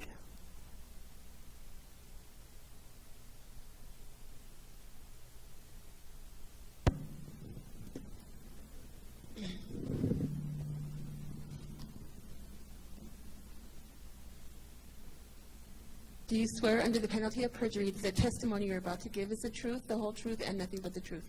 Yes. Thank you. Please state your name and address for the record. My name is Jeff Sears, 122 Lorenzo Road, Santa Fe. Good evening, Madam Chair, members of the board. I am Jeff Sears, and I am here this evening with the owner of the residence, Francesca Monchi, who we know is here as she spoke on the previous case. So, Francesca, are you still with us? Heather is indicating that she is. Very good. She does have her hand up, so I imagine she'll speak. Yes. Before or after you, Mr. Sears? Pardon me? Do you want her to speak before or after you? No, I just wanted to make sure she was still with us. Okay, her hand's up, so whatever. Yeah. The only evidence before you is that the storage building is non-contributing. the 1995 HICP recommends that the building is non-contributing.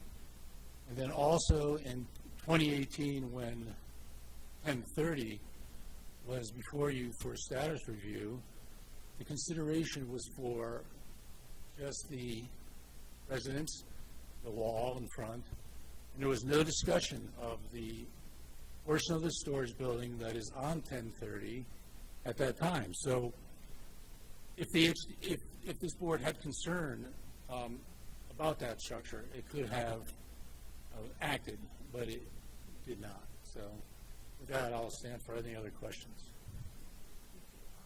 Can you tell us a little bit about that gate, the vehicular gate? Yes, the vehicular gate is a pair of gates that is steel framed.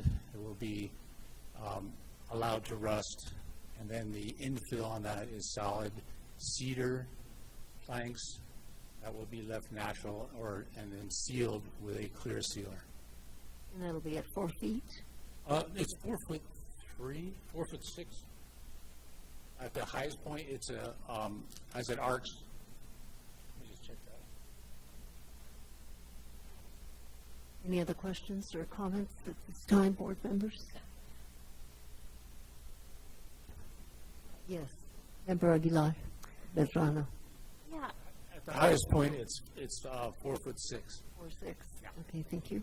Yes. In regards to the shed, you know, I know you mentioned the last review was done in 1995, and then after that, the board didn't request it. You know, many of us weren't on the board then, so we can't speak to that. But, you know, even so, it's been 27 years, perhaps, since that shed has been, the status has been revisited. So I would still be in favor of at least having that portion held off until we get another status review. I'm no expert on it, but, you know, when we were on our site visit, there was stamped stucco. That it was the first time I came across it, so it struck me as a unique condition to that shed. So I would still be in favor of holding off on just that portion of the work. Thank you. Just a comment about the vehicular gate. This is a very narrow street. Most of the houses sit at the street, and there are no vehicular gates. That concept is very out of character for this street, and I would be strongly opposed to installing that element. I also wonder if it affects the contributing yard wall. It looks like a portion of that is proposed for demolition with the vehicular gate, perhaps, but that's another concern of mine. Can I comment on that? Yes, absolutely. We go to the site plan, please.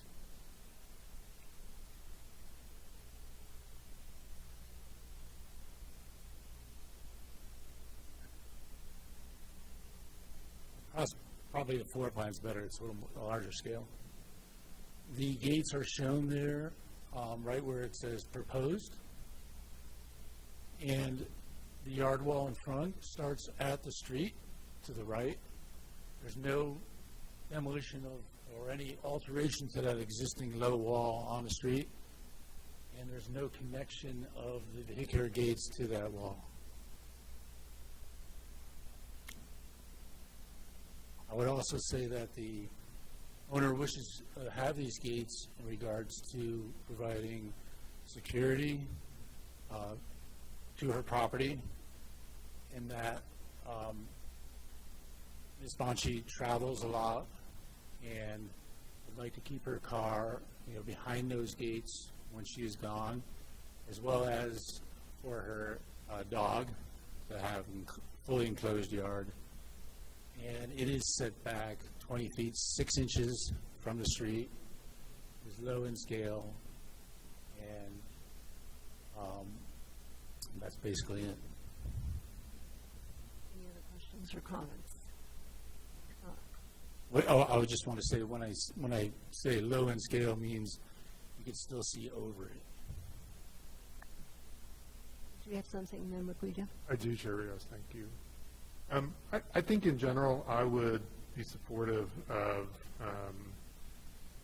of the vehicle gate, given Jeff's explanation of it kind of sitting quite far back and not requiring demolition of the existing yard wall.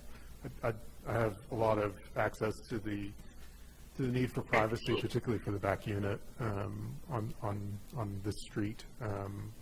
I don't think it has a huge impact on the streetscape. Just to kind of round up a few other questions, to Member Aguilar-Madrano's earlier point, what's shown on the drawing for the height of the addition is what you're proposing, that it will have a parapet and it will match the height of the main house? Can we go to the elevations on that, please? This would be the south elevation of the main house, yes. So the south elevation shows the addition at 11 feet. The existing wall or parapet behind that is 11'9", so it's 9 inches lower than the existing lowest point of the roof on that side. Right, and taller than that little bump out that's there now, right?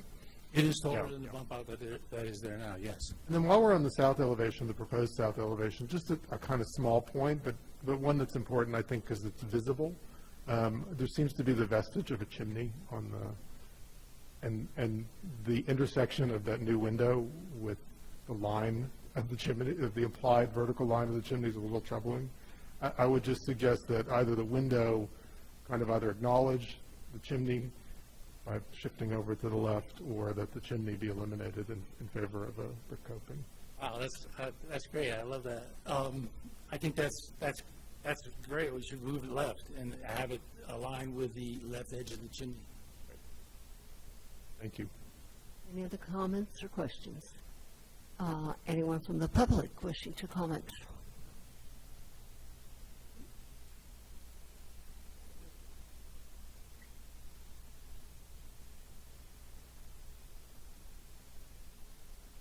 Mr. Eddy has already been sworn in, so go ahead.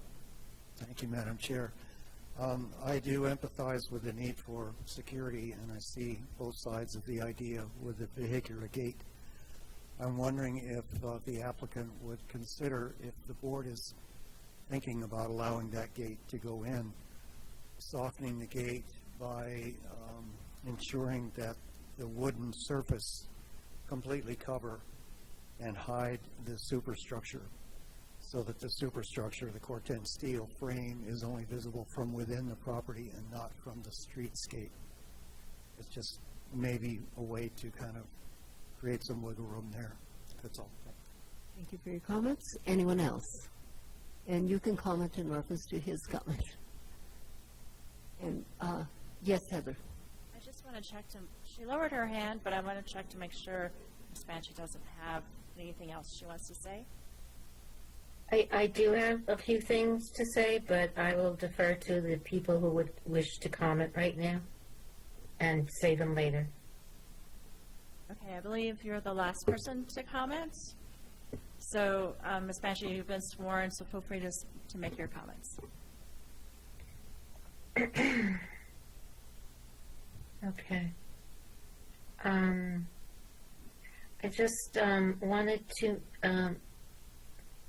point out a few things on the background and history of the properties, the front and the back, that were a little misleading in terms of the background and summary that was prepared in the staff report. Behind 1030 West Houghton sits a separate property, which is 1030 and a half, which was never part of nor combined with 1030 West Houghton. It is a separate home and a separate legal lot, not a casita on the 1030 West Houghton property. 1030 and a half has a separate sewer system connected to West Houghton, separate electric box, and separate water meter. The history of this property is clearly stated on the June 1995 1030 West Houghton HECP comments And if you look at the comments on the second page of the 1995, it states that Willie Romero purchased the rear property from the Ortiz family, and the Ortiz family lived behind to the west of the property on Cubero Street. And he built his home for himself behind his parents' home, which is 1030. 1030 and a half was built around 1932, and the front house, 1030, which is contributing historic, was built around 1918, not 1930, as stated in the summary. And the north of the 1030 and one half home sits 3 separate storage room masses built over 3 different time frames. Each of the 3 storage rooms have a different roof line and different floor heights, and each have separate doors on the south facade. The storage room nearest to the west side of the property is made out of adobe, and likely the oldest part of the storage room, and it has that multicolored pointed stucco. By the way, that multi-pointed stucco was removed from the 1030 and a half home back in 2011, before I bought the property. So the pictures that you have from 1995 that show multicolored stucco under the porch of the by the front door of 1030 and a half, that's no longer there. The storage building only appears in the 1995 HICP. There's no mention of the storage building on the 1985 HICP. And only the eastmost storage room, which is approximately about 60 feet, 6 feet wide, and 10 feet deep, or about 18% of the total storage room mass, is located on the 1030 West Houghton property, and this is the one we had proposed to demolish. That's all. Okay, thank you very much. Any other hands up? Heather? No, there are no other hands up. Nobody else? Mr. Sears, did you want to make any comments in reference to what board members have said? I just wanted to correct the calculation there, as you see in the photograph there on the upper right, is the portion of the storage building that we're proposing to demolish that is on 1030. That is 82.5 square feet.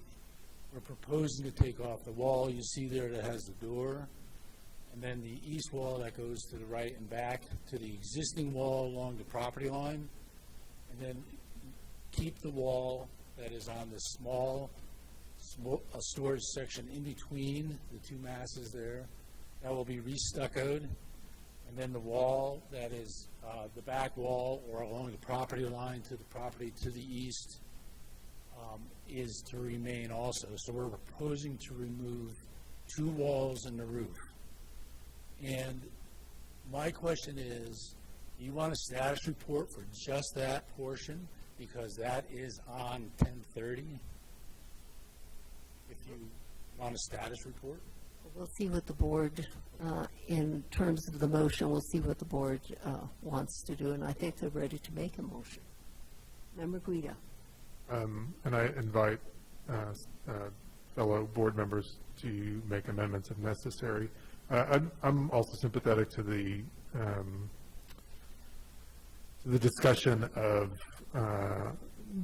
this portion of the storage building being over the property line and having minimal impact on the streetscape, and just the difficulty of our historic process, review process in general. I'm going to recommend that we proceed with approving its removal. So in case 2022-005-830 HDRB 1030 and 1030 and a half West Houghton, I'm I move that the board approve the project as submitted, all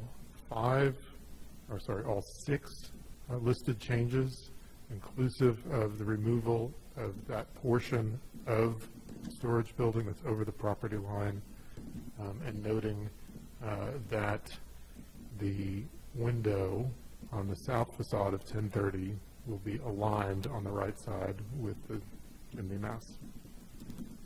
A second to this motion.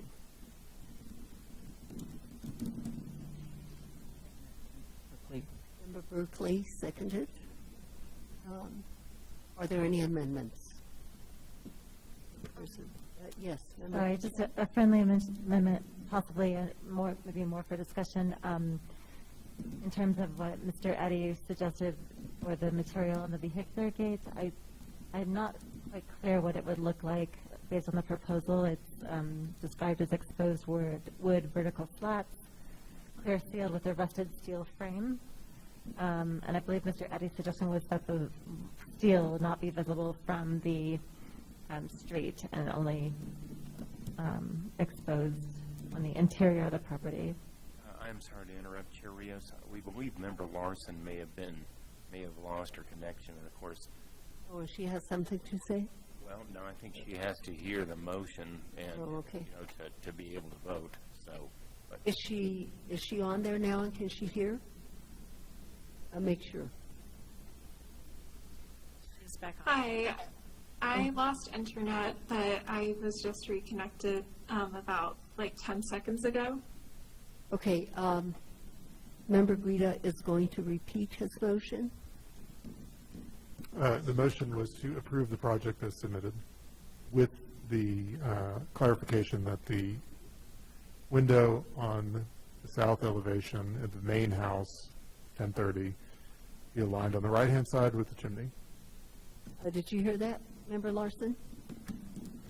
Yes, I heard that. Okay, and I think Member Beachside has an amendment. I'm just wondering if one needs to be made. I would like to see the vehicular gate, if approved, be in line with the wooden nature of the pedestrian gates that are proposed, with minimal steel exposed on the street. Minimal steel exposed on the street side, in line with the design of the pedestrian gates, accepted as friendly. Thank you. Roll call vote, please. Okay, let's see. Member Aguilar Medrano, I'm going to vote no, because I would still like to see a status review of the shed. Member Berkeley, Yes. Member Beachai, Yes. Member Guida, Yes. Member Larson. Yes. The motion has been approved. Thank you very much. Mr. Sears? Thank you.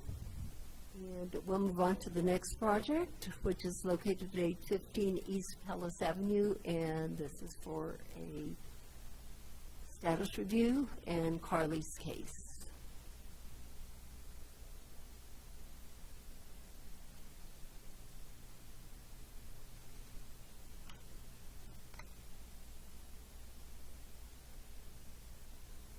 Thank you, Chair, members of the board.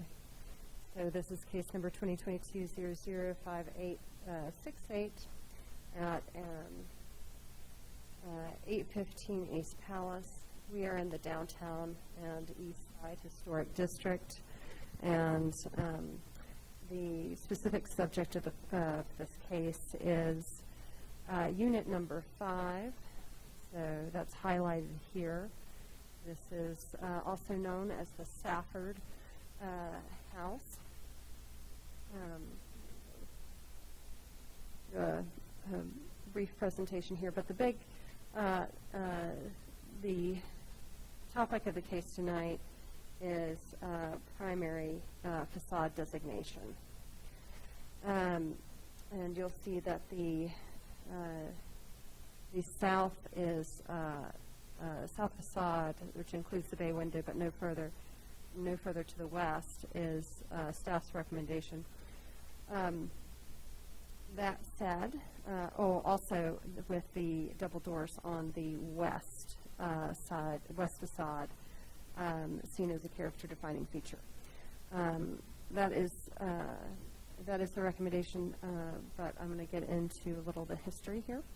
So we're looking at, and then I'll turn it over to the applicant, but we are looking at a photograph from 2022 with a photograph likely from 1975 that was provided by the applicant, and there's been an enclosed porch. I'm going to jump down to the footprints, the change of footprints. So in the big moves of this house were in 1921. See, there's a little corner piece there, but there you can see where the portal is and a little jog on the building here. Now, by 1948, we've got an addition to the north, and then by 1975, there's a bit of the infill. I'm going to just hover my cursor over the east facade there that's filled in. You can kind of see that highlight there that fills that portion in. Okay. So there's been changes to the north and to the east. And I'm going to head back up to the photographs here. Sometime before 1975, this house's portal was enclosed, but and the portal was enclosed, and then the highlighted or dashed in window on the door on the left was changed from a door into a window. So there was an opening change.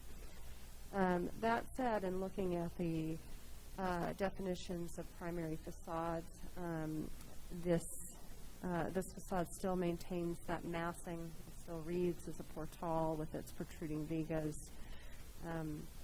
One of the questions I, raised to myself is could it be potentially restored in the future? I think those questions and the fact that it's such a prominent facade on the house, and when you look at the north facade, you'll see kind of that comparison where part of it's below grade.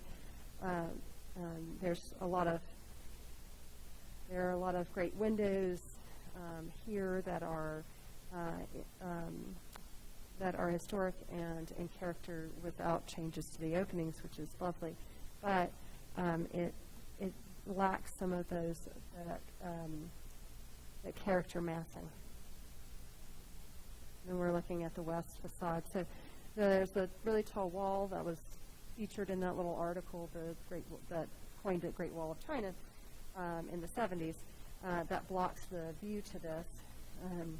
But it is this lovely set of double doors on the west facade. Now, there was an extra images that were added to the packet to kind of show this west facade a little bit better. Unfortunately, it's just hard to get photographs that really show this without having to do many multiples. That said, this is that double door that's recommended as a character-defining feature. We already looked at the maps and the aerials. This is the approved plot plan from 2021, but that shows a good, gives you a good idea of the site plan. Yeah. And this is that, I'm going to point out the infill here, and then this addition that came in later as well. Okay, so here are some elevations as proposed and approved in 2001. These are slightly different than what actually exists on the south elevation. The windows, what actually got put in, are a little different, and these doors actually a little bit different than what you see here. With that, I'm going to turn it over to the applicant, but I will point out before I do. The primary facade definition is one or more principal faces or elevations of the building with features that define the character of the building's architecture.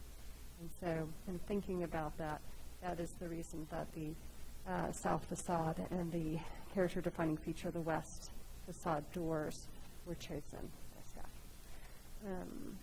Carly, you are only recommending the south facade, correct? The south, and then identifying the doors on the west facade as a character-defining feature. So just simply those and not the entire facade on the west. In reference to the history of this house, is there an association to people that were prominent in this community?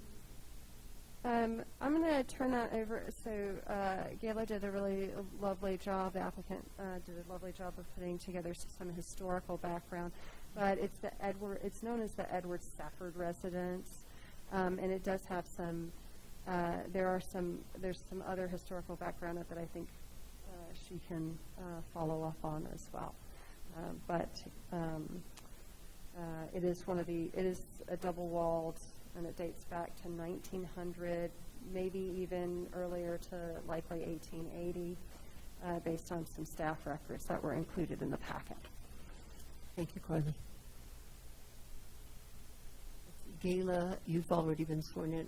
Member Beachside, did you have something for Carly? Okay, yeah, just one question for Carly. I'm not sure I understand the recommendation for the identification of the double doors on the east facade as character defining. It was my understanding that if a feature is character defining, that facade should be designated as primary in order to preserve that feature, where it's not represented on the other facades.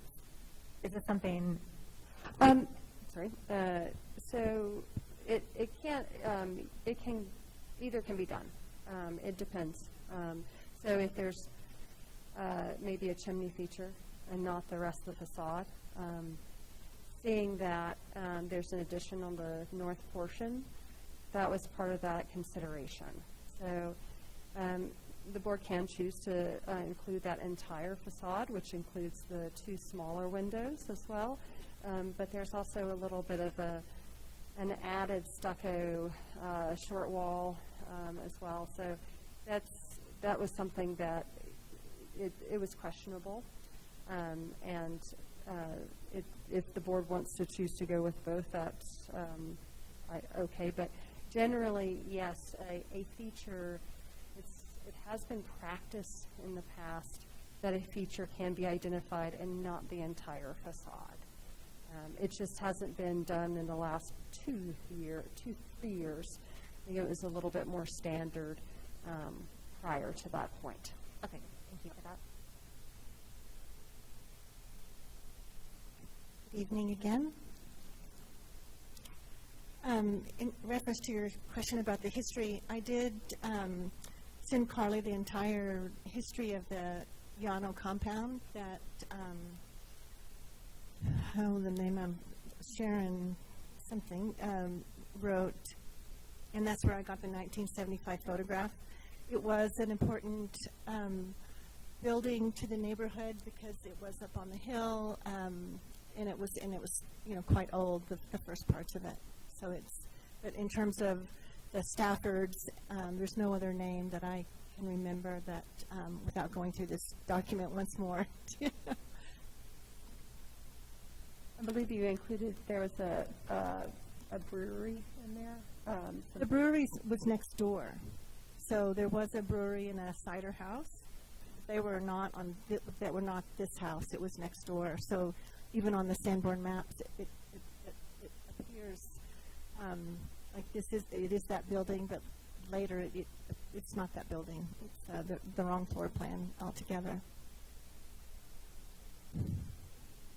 So are you in agreement with Carly, or are you in disagreement? Well, I'd never like to disagree with Carly, but I would like to present an alternate viewpoint, which is that the south facade has been the most changed facade. And Carly, I don't know if you received my slide. Could you put my little slide up? I don't have access to internet on that computer or on right now. But Okay. Well, that information in the earlier slide. Yeah. Let's go back, I guess, to that two facades. I had juxtaposed this elevation, the top elevation, showing the windows the way they proposed in 2001, and then with the existing and with the facade in 1975 to disprove my point that there's been a lot of change to the south facade. And after, it was really after Carly did a site visit that I realized that the north facade actually has quite intact historic fabric. The windows are the same. There has not been a window change to the north. And so that's really my argument against having this be the primary facade, even though it might be the most visible, even though it's not really visible anymore from Palace. And then I guess the north,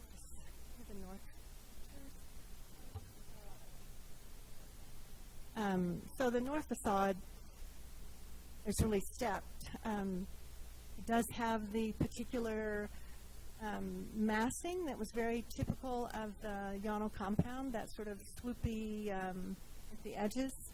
And then these windows that have been meticulously restored recently or repaired are quite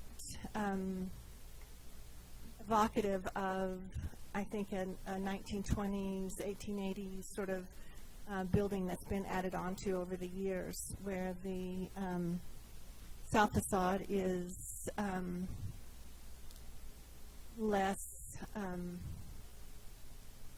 indicate. It's not so evocative anymore, even though the facade, certainly the massing of it, is similar than it's always been.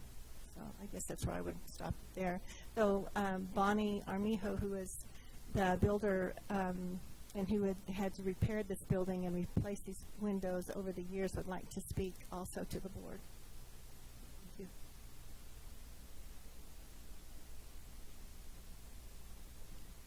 you.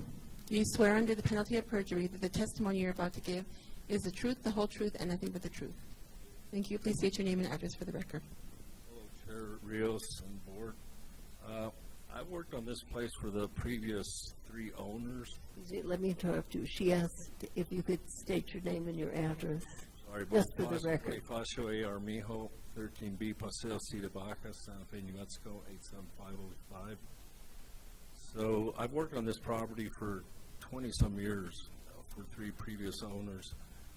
21 years ago, I changed the entire south facade.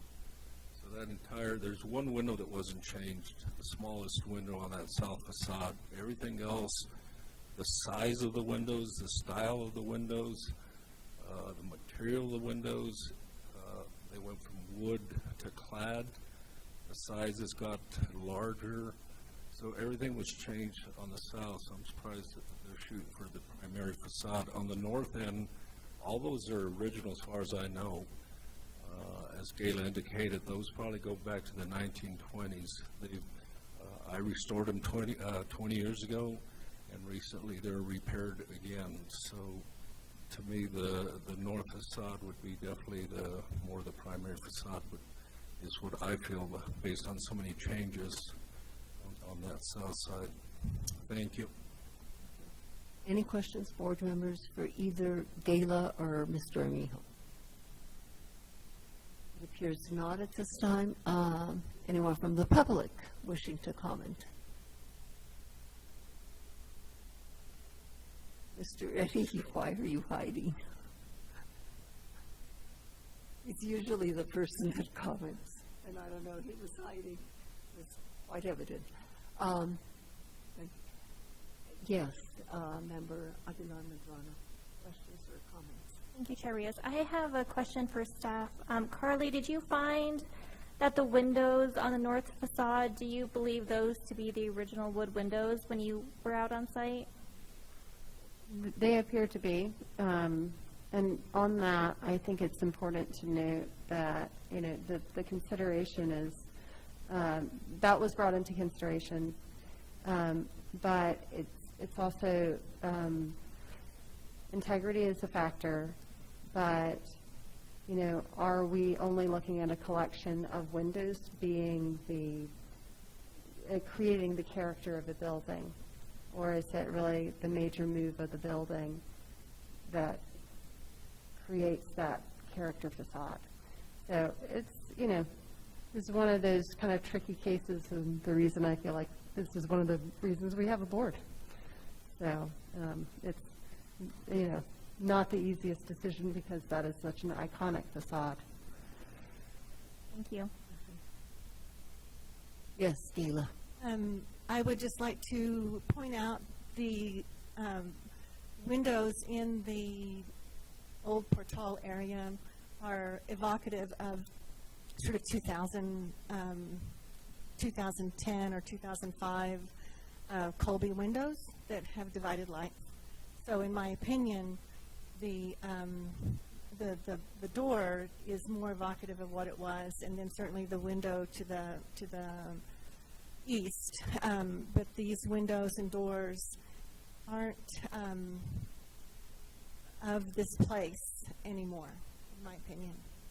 But would you both agree that the roof line of this facade, the south facade, is the same? I know that the porch was enclosed, but would you agree that the roof line is the same? Line is- Mr. Armijo? There again, those are all false vigas. Those are false, we call them dummies.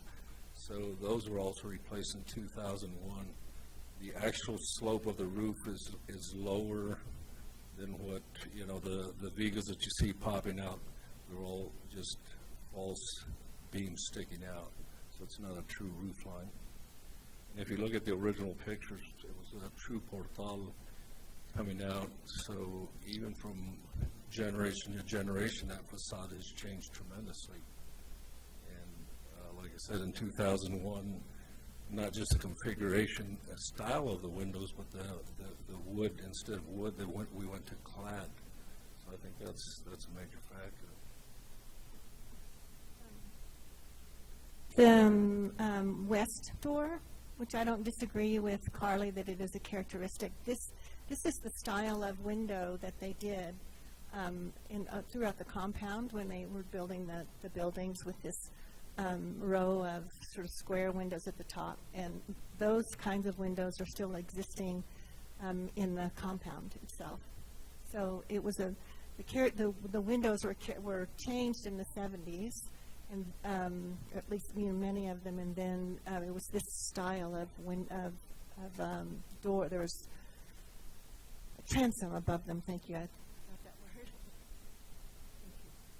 word. If there are no further questions or comments, I will entertain a motion, and this is for the building is already contributing, and this is for primary facades. Do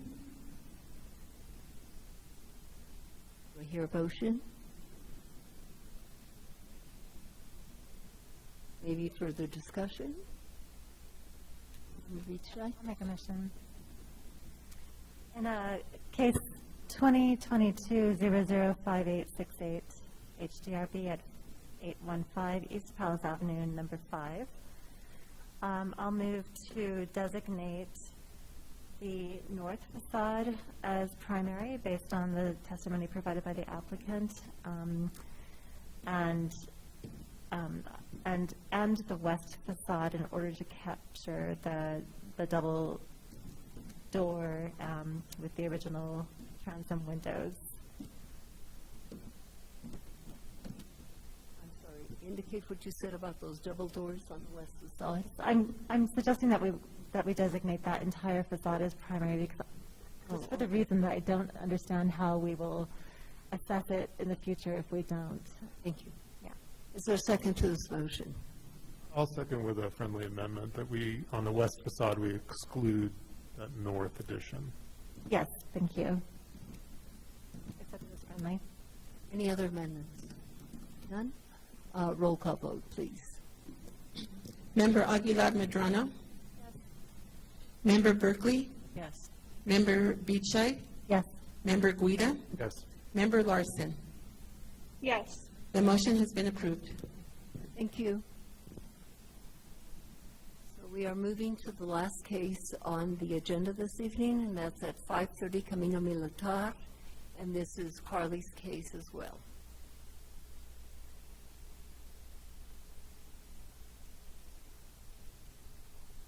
And I believe this is in the review district. Thank you, Chair. It is in the review district. This is 530 Camino Militar. It is in the review district, but it is also kind of on the edge. Well, it is on the edge of the the downtown east side. That line of the historic district is right here, where my cursor is going across the screen there. Here's a view of the house that is currently there.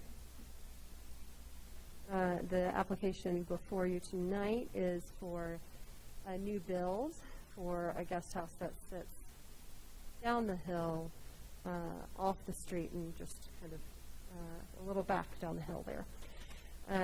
But just a couple notes about the structure. It is a recent Santa Fe style, very clearly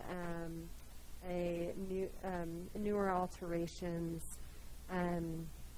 that moved it from 1 story to 2 stories. It was approved by the board, but it's a Scottish Pueblo revival style with undivided lights. Very clearly a more contemporary structure. Okay. So that's what you saw as the main house here, with the wall that kind of juts in and allows this little parking space here. And then the new build, the new construction, sits down the hill here and down the driveway. So,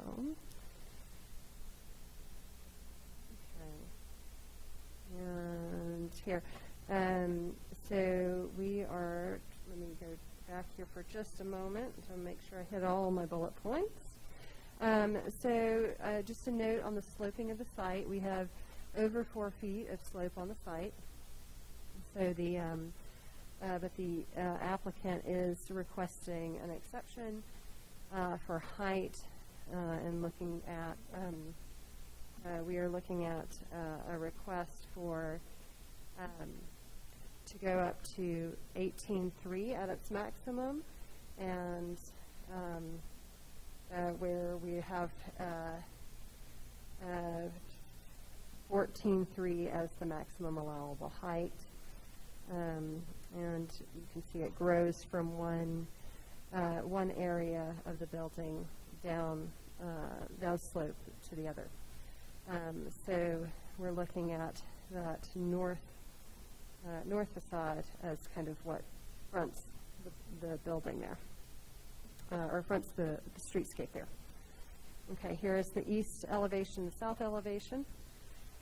The building is stucco. We've got some white stucco under the portals, some of the brown stucco, which is actually the colonial white is the stucco under the portals, and we've got a medium brown stucco, 116, as the primary stucco on the house. So there's question about whether or not to use a height allowance versus an exception here, and generally the height allowance is to kind of allow for height over a certain slope, but allowing for the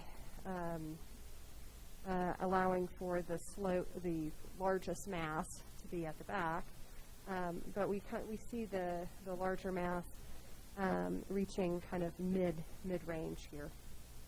So that's part of the reasoning for that. There are you'll see that some of the exception criteria have not, staff don't see them being met just due to the nature of the alternative designs not being explored, and then the siding to address some of that slope. Okay, I'm going to jump down to, we're looking at the floor plans here. Look at the renderings. Okay, so on the top screen there, you can see there's the northeast facade there, working into northwest. I think the applicant can talk through these slides maybe a little further, but there's in the packets mentioning the double portal on on the southwest facade side, whereas there's a single portal or staying on the northeast there. The style is a Southwest contemporary style, and they're as what's allowable in the historic the design the review district, historic review district. Non-divided lights, which are varying in height and length, but rather width.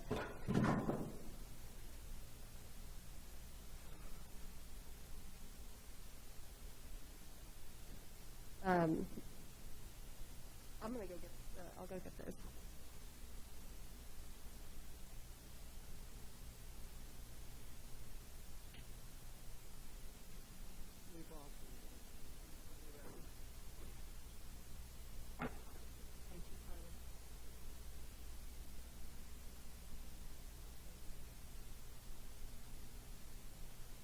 Okay, let's see. I've gone through some of the design details. I think the applicant can better elucidate design questions and intent on this. But just a reminder, this is the review district where vegetation does count for screening, but it does not in the downtown and east side. Now, the streetscape does have a variety of buildings. They, as you may have seen on the field trip today, are a variety of between a contemporary version of a territorial style and a contemporary version of a Spanish Pueblo revival style. And then there's another, of course, the contemporary version of the Spanish Pueblo revival that sits on this property. So just something to make note of that, and this sits down the hill, and I think the applicant can speak to the grade change. But we do have in the packet the visuals of where the story poles kind of extend to.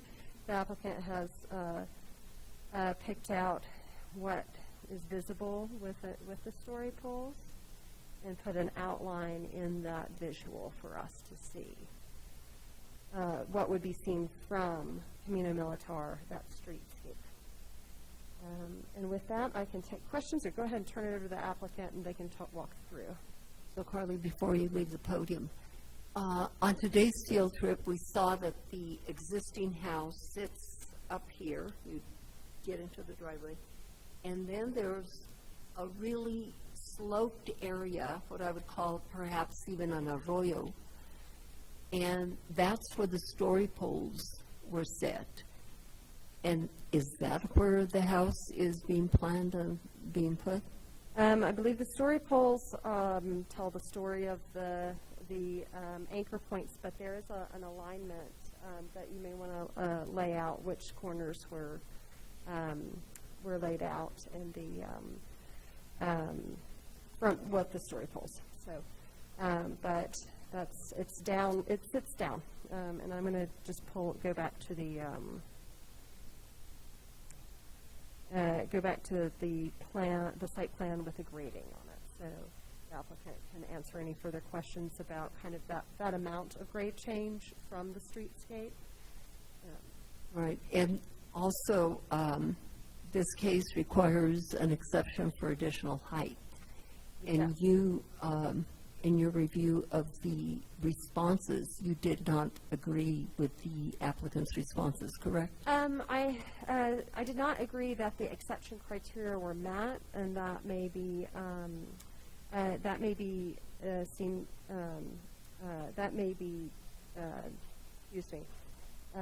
met upon further testimony, if the board hears that tonight. But I think that it was largely, as I stated earlier, a few design alteration, or design alternatives were discussed. This was the proposal the proposal that was presented. So that was one of the criteria, and then the other pertains to the slope, to the hardship, and part of that is while the site is sloping, the siding of the building, that's, is there that ability to actually site it slightly in such a way, or to adjust the front print in such a way that it doesn't need so much height to accomplish what the aim is. So those are the two reasoning for the criteria that were that staff feels is not met. One last question. If this building is built as proposed, can you comment on the public visibility? So I think the amount of the visibility is is outlined somewhat from the street with these. I think this is a pretty good indication, but as you are approaching the site, I think there's likely going to be some visibility there. I mean, that was part of the concern on that, because vegetation does count for screening here, but we are also right next to the downtown East Side Historic District where it doesn't. So one impacts, visibility, one impacts the other.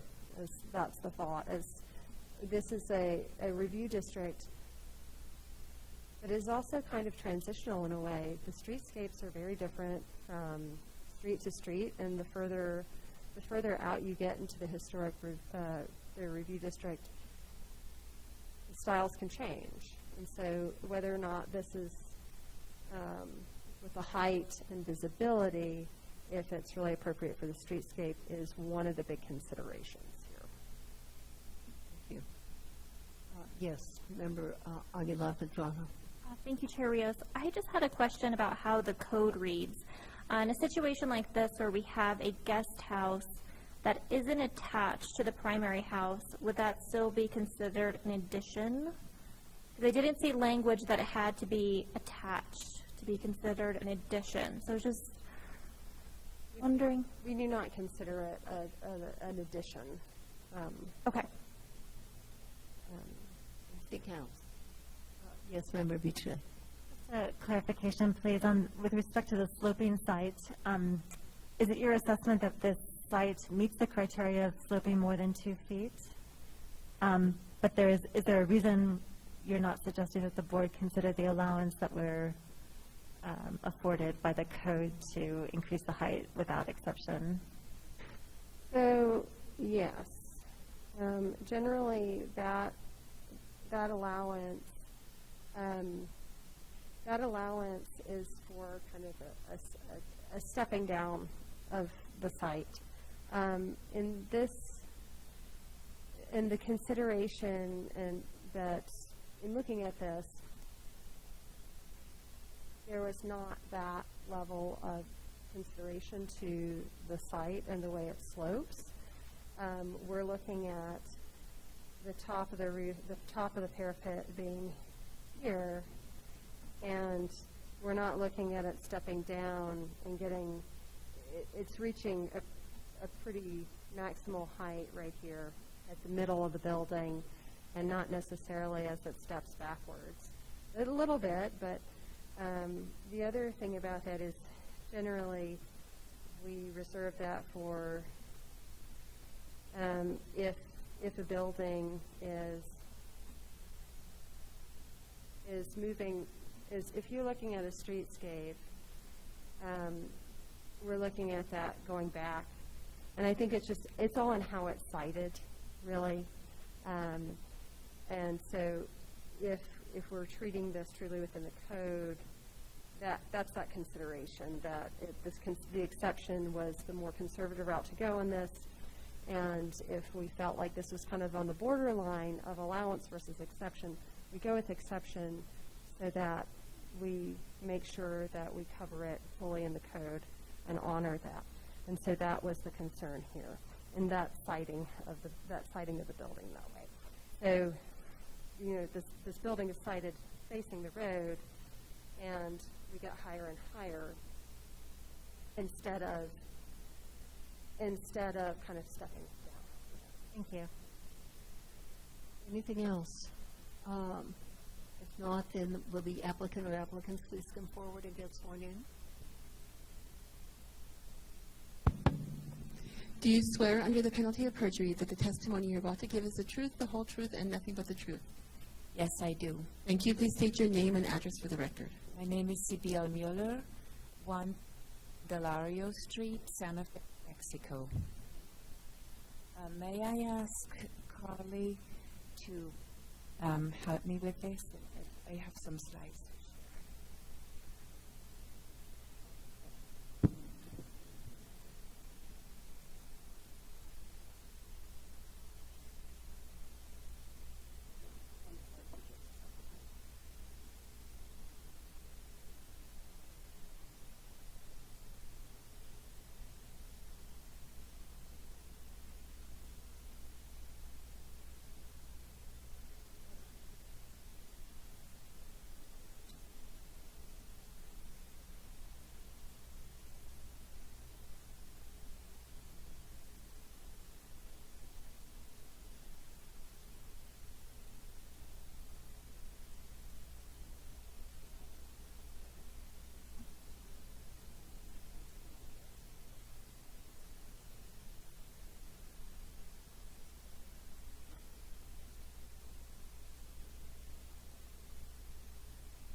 All right. Good evening, Madam Chair and board members. Thank you very much for hearing us tonight.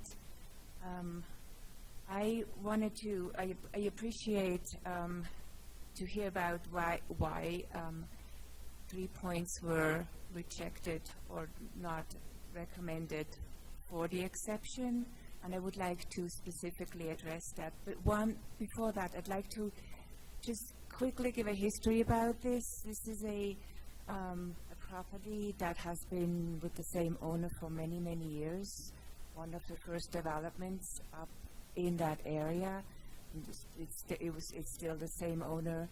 The owner's son is coming back from California. He grew up there, and he's coming back, and he's going to purchase this property. And because properties are so expensive, the main house there is still, his father still has a studio there, and he wants to keep it there for him to keep on working.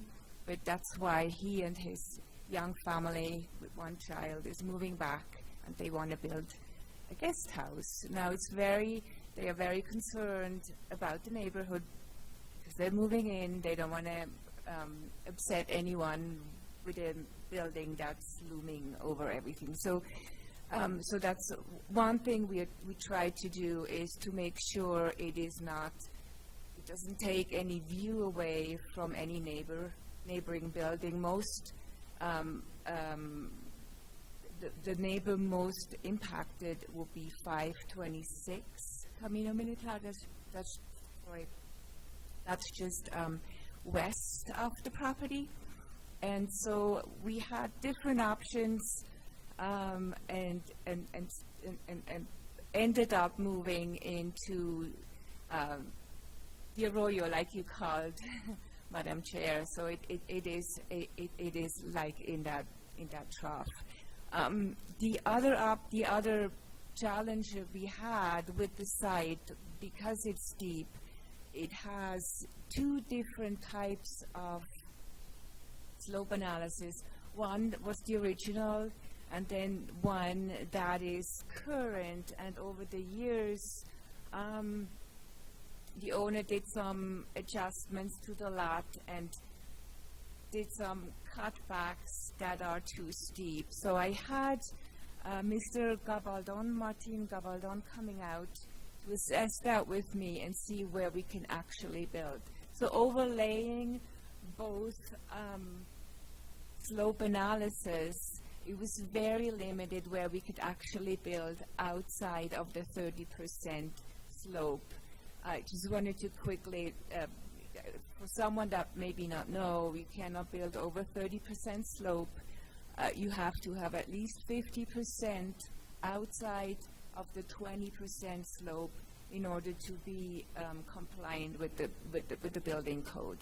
So that's why we ended up at that location.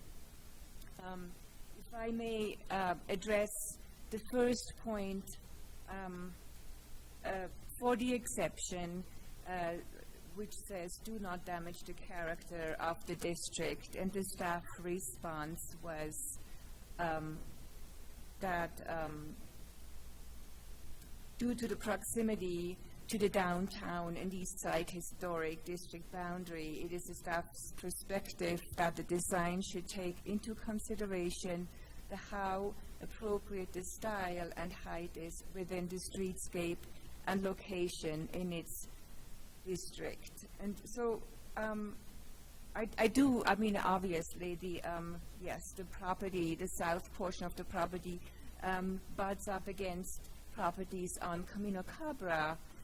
However, Camino Militar is in the review district and has many buildings that exceed the height of the 16 feet. I was talking to a neighbor to make sure that he understands the project and that his view is not impacted, and that was at 526 Camino Militar. So we were standing on his deck to see, we could really make out where the story poles are, but they're so thin and there's so much going on. He will definitely see a building from his balcony, but it will be mostly screened with trees, and I understand that trees can die. However, so he was okay with that. But looking across from his deck was a two-story house on Camino Cabra that is in the East Side and downtown district. And so I'm just going to go down further in this image. So this image is looking up from Camino Militar. That's the end of the street. In terms of style, this is a contemporary style, not much unlike what we are proposing. And then the next one is, that's the neighbor 526, and that's another neighboring property 524 Camino Militar, and they are both over 16 feet, which is just, that's the character of the street. Going further down, oh sorry, I guess I'll have to go back.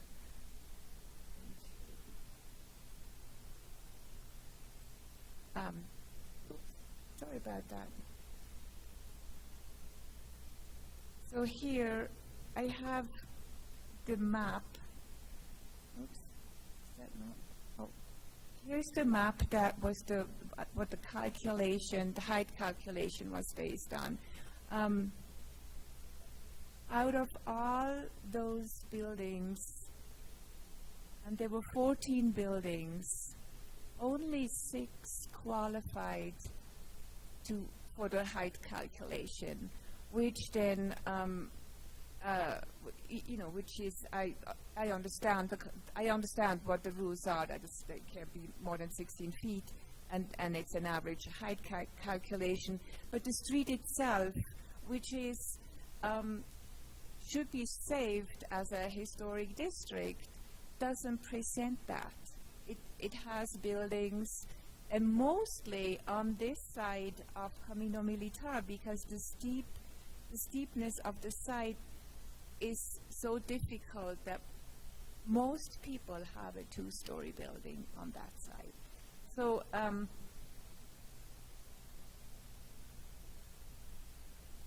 I did a height calculation.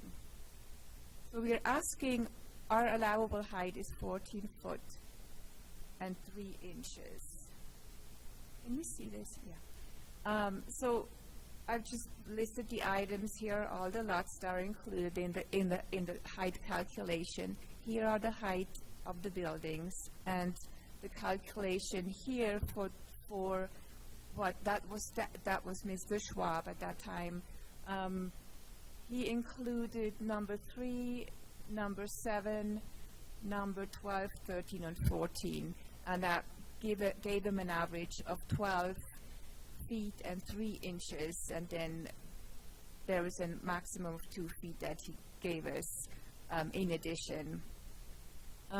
If I add all buildings together and divide it through 14, I get an average height of 18 feet and what is that, 2 inches.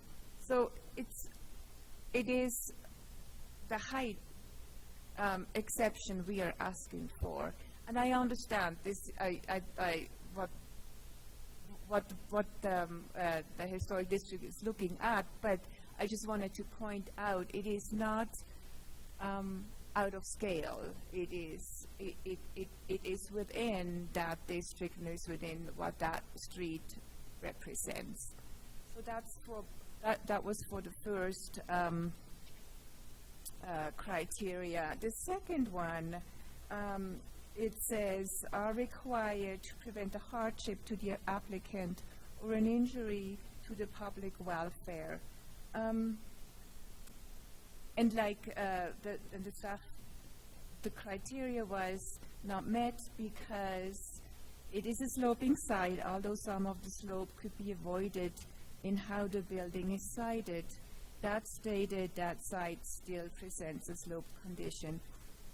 And I want to go back there too. So because of the the difficulties with the 30%, I'm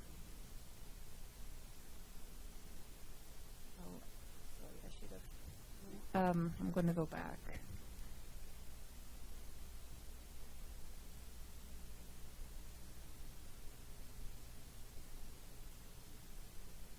Just going to jump in here that we, and forgive me for not having this conversation earlier. We do want to make sure we're concise with the board's time. So if, as you have questions, jump in.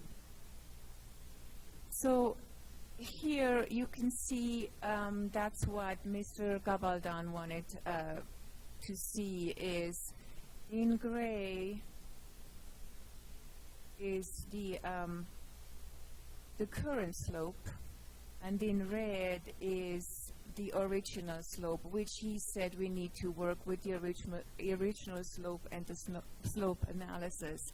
Now, the fact is that the site, the grading is different, and we had a civil engineer work with both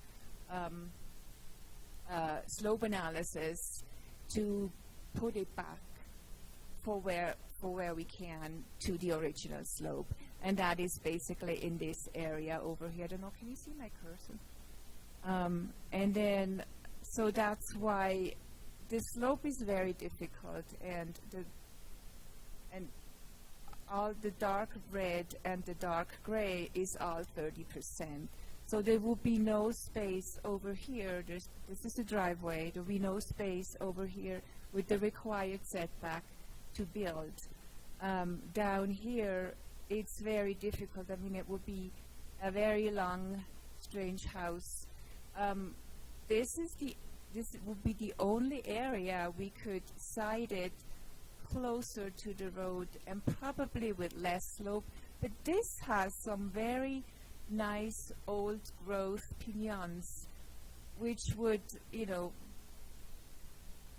if we would cut this down, I think it wouldn't serve the neighbors more, rather than if we can keep it screened.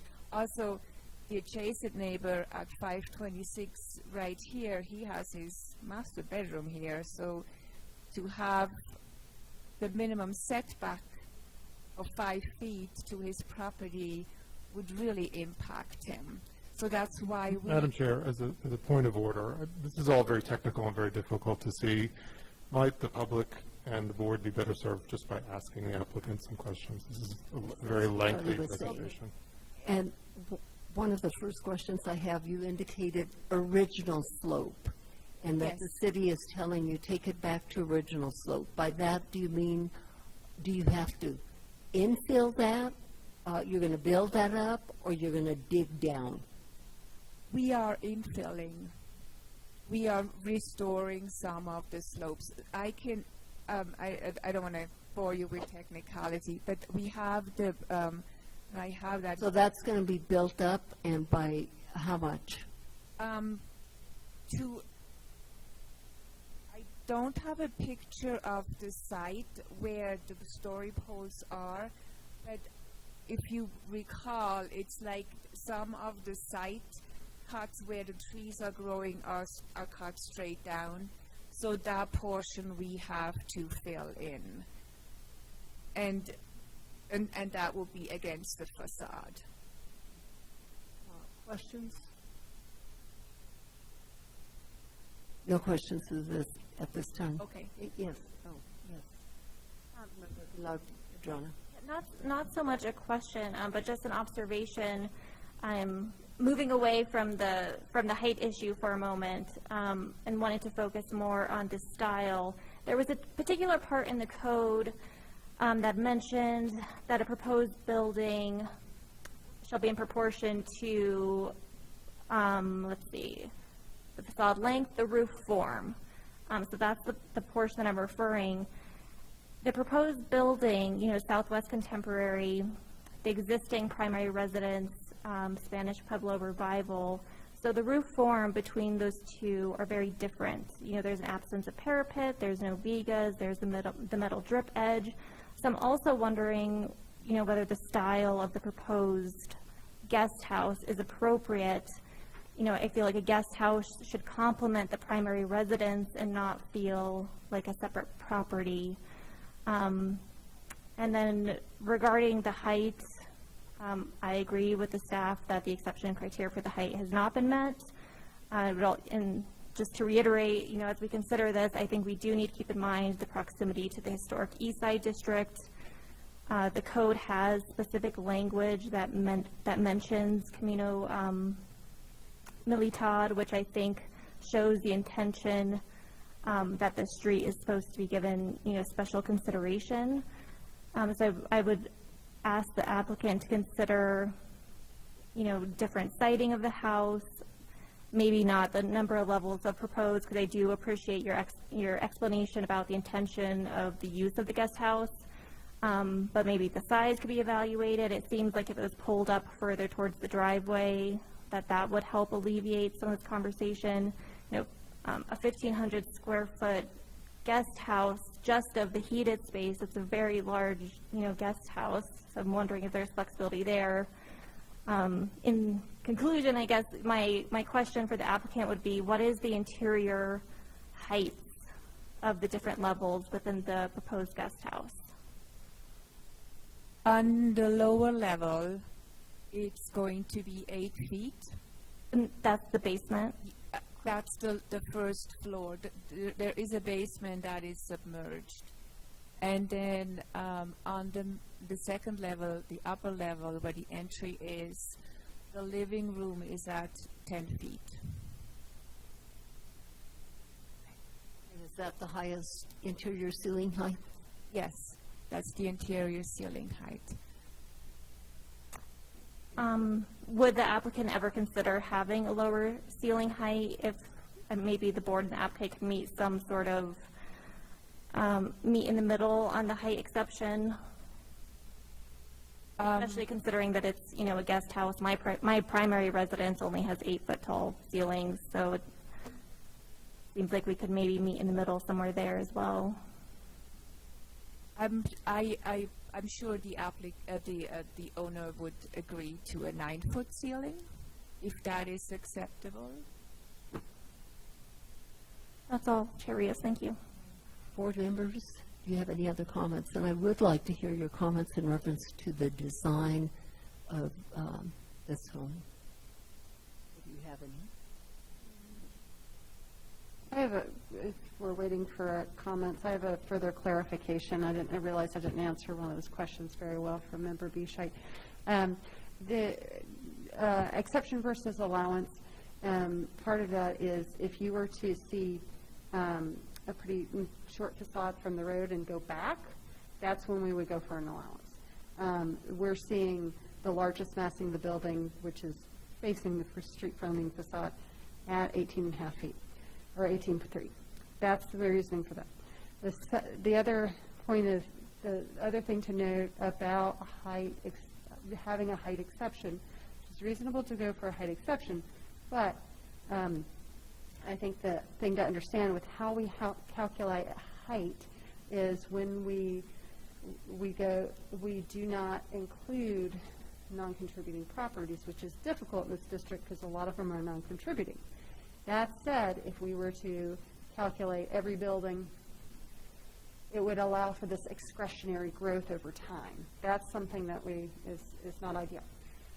But I think the major consideration in this was the height, the proximity to the district, and the style of the house with that height in proximity to the district. So that said, that's all I'll add on that. Thank you, Carly.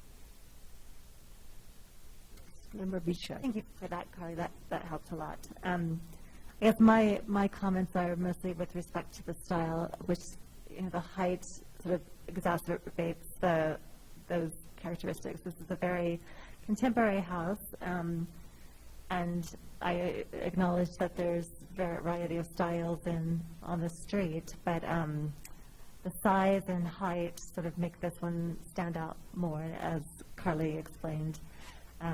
We see a lot of it from the street.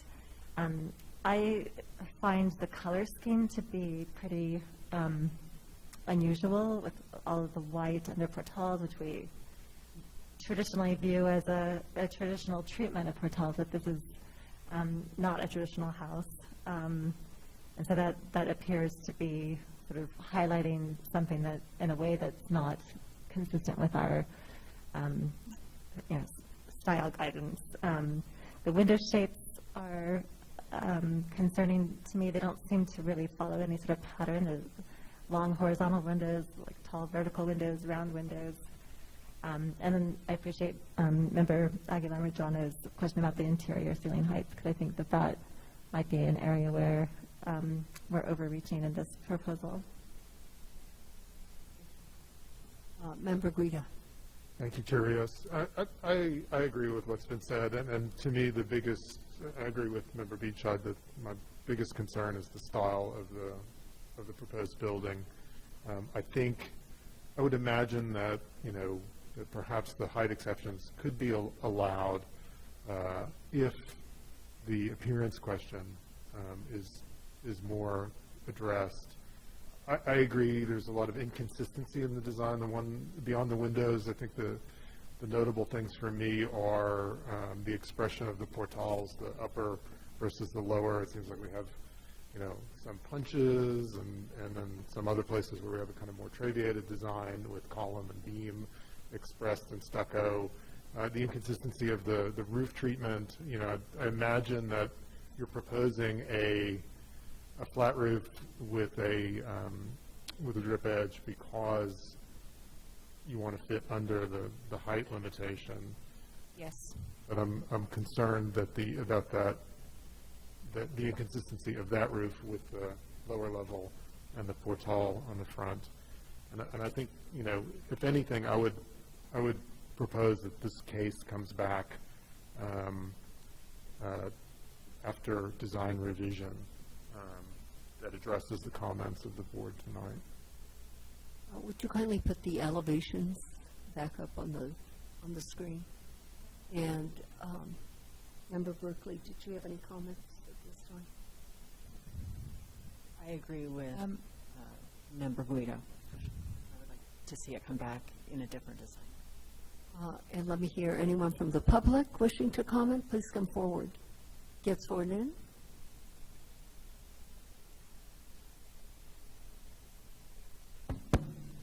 Do you swear under the penalty of perjury that the testimony you're about to give is the truth, the whole truth, and nothing but the truth?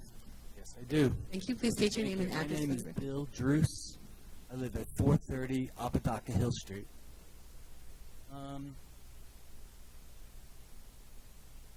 It it's a little hard to come and speak for you guys because,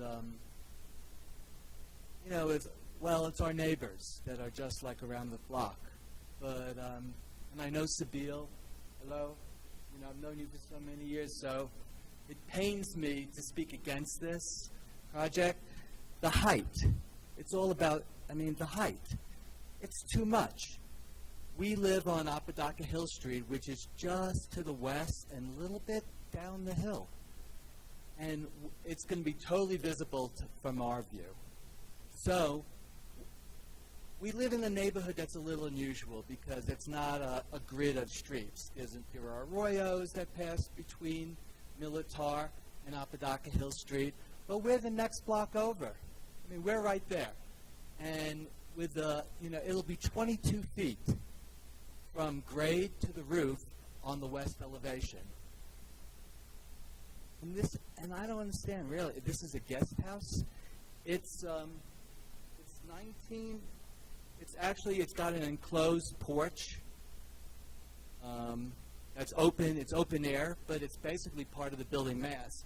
So it's 1,933 square feet of a house, and plus it's got a basement. So it's almost 2,400 square feet. Seems like it's a poor precedent in this cool part. It's a very nice, lovely neighborhood. Thank goodness for the Historic Review Board. This is exactly why these regulations are in place, to protect us from getting these kinds of developments right in the midst of the neighborhood. It's my opinion that, and by the way, I see I will give Sabine and the owners credit. They've done a very good job trying to make this work. However, because of this height, I think it's overdue, in my opinion, because, it's because it's going to be visible from Apodaca Hill Street. That's why. So Camino Militar, but we're right around the corner. And the building is being situated towards the back of the site, right towards Apodaca Hill Street. And, I have a neighbor who lives, adjacent to this property. She couldn't come tonight. I said to her, would you like to come? She said, no, but you go. Thank you for going.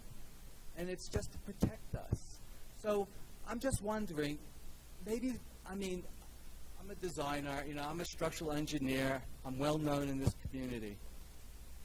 Why not make it just a little bit smaller? Why does it have to be like a 3-story building if you have a basement and a second floor and a ground level? It's so vertical.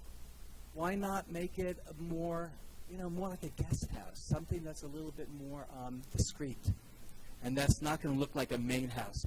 I thank you for your time. Thank you very much for your comments. Anyone else wishing to comment? Anyone from the public? If not, yes, Carly. We do have Member Larson's, wait a minute, and maybe, let me double check. Nope, just Member Larson's hand up.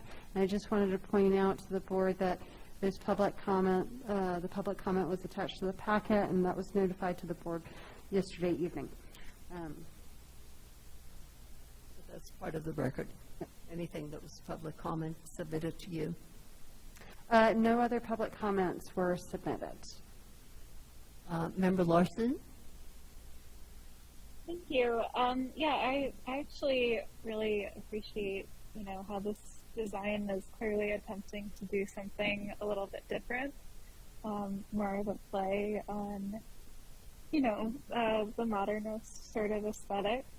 I think if you really tune into that, you'll find that, you don't have to necessarily exceed the maximum allowable height, and you'd actually come up with something, in my mind, that would be more interesting because it would be more in harmony with this, very challenging lot that you have, and it would be more respectful to, the character of this area of the district. So, I agree with my fellow board members, all of the comments made. I personally like the current design, but I do think, 4 feet above maximum allowable is a little bit excessive, and, my comment would just be to try to work a little bit lower and see, lower and more horizontal and see what you can come up with. That would be still, a beautiful design, but maybe more, secondary to the overall neighborhood instead of a dominant sort of entity. So I think those are all my comments. Thank you. Thank you, Member Larson.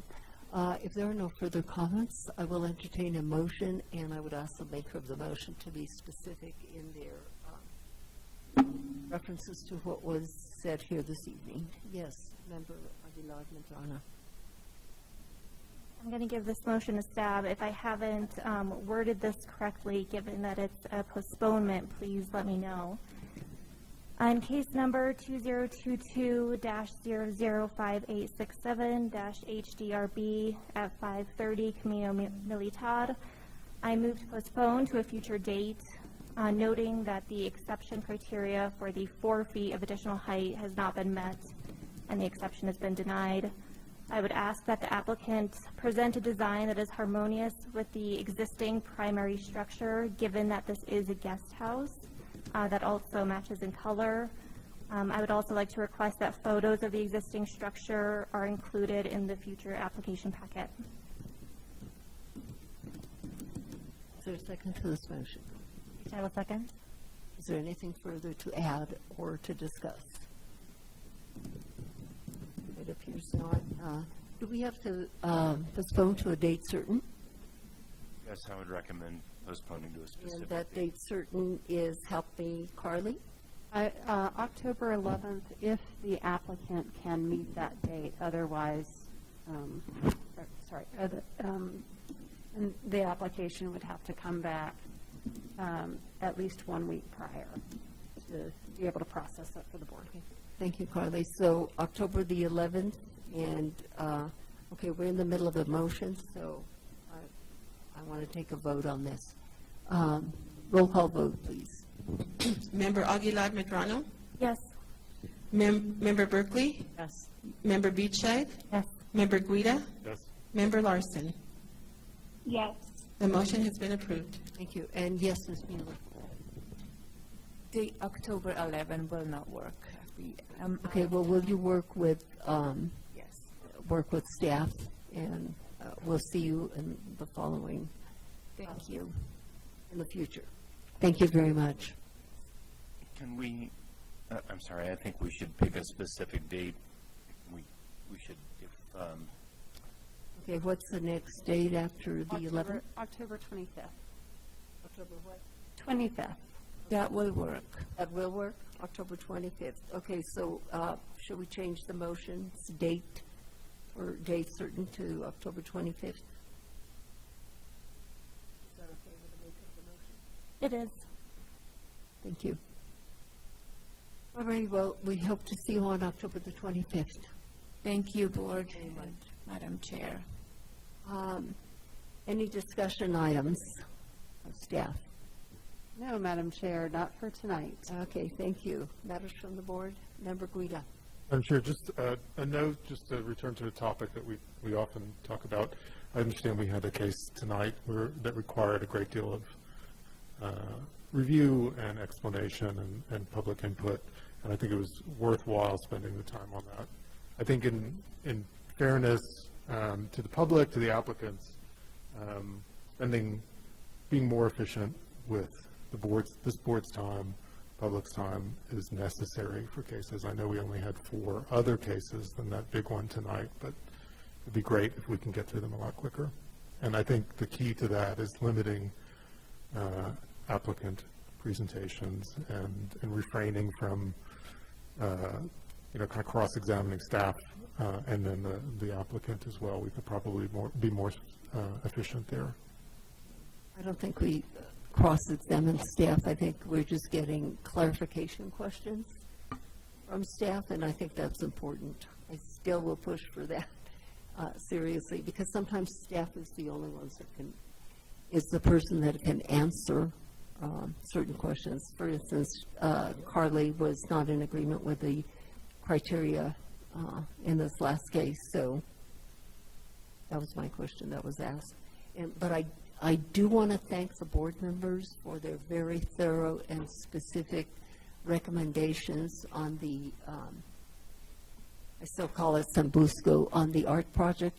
I really was really proud of you guys. You did a good job. Thank you. Our next meeting is going to be October the 11th, 2022, and we are now, we'll entertain a motion for adjournment. Aguilar Madrona, seconds. Roll call vote, please. Ronald? Yes. Member Berkeley? Yes. Member Beachside? Yes. Member Guida? Yes. Member Larson? Yes. The motion has been approved. Thank you very much, and we're approximately at 9:13 or something of that nature. Thank you. Thank you, everybody.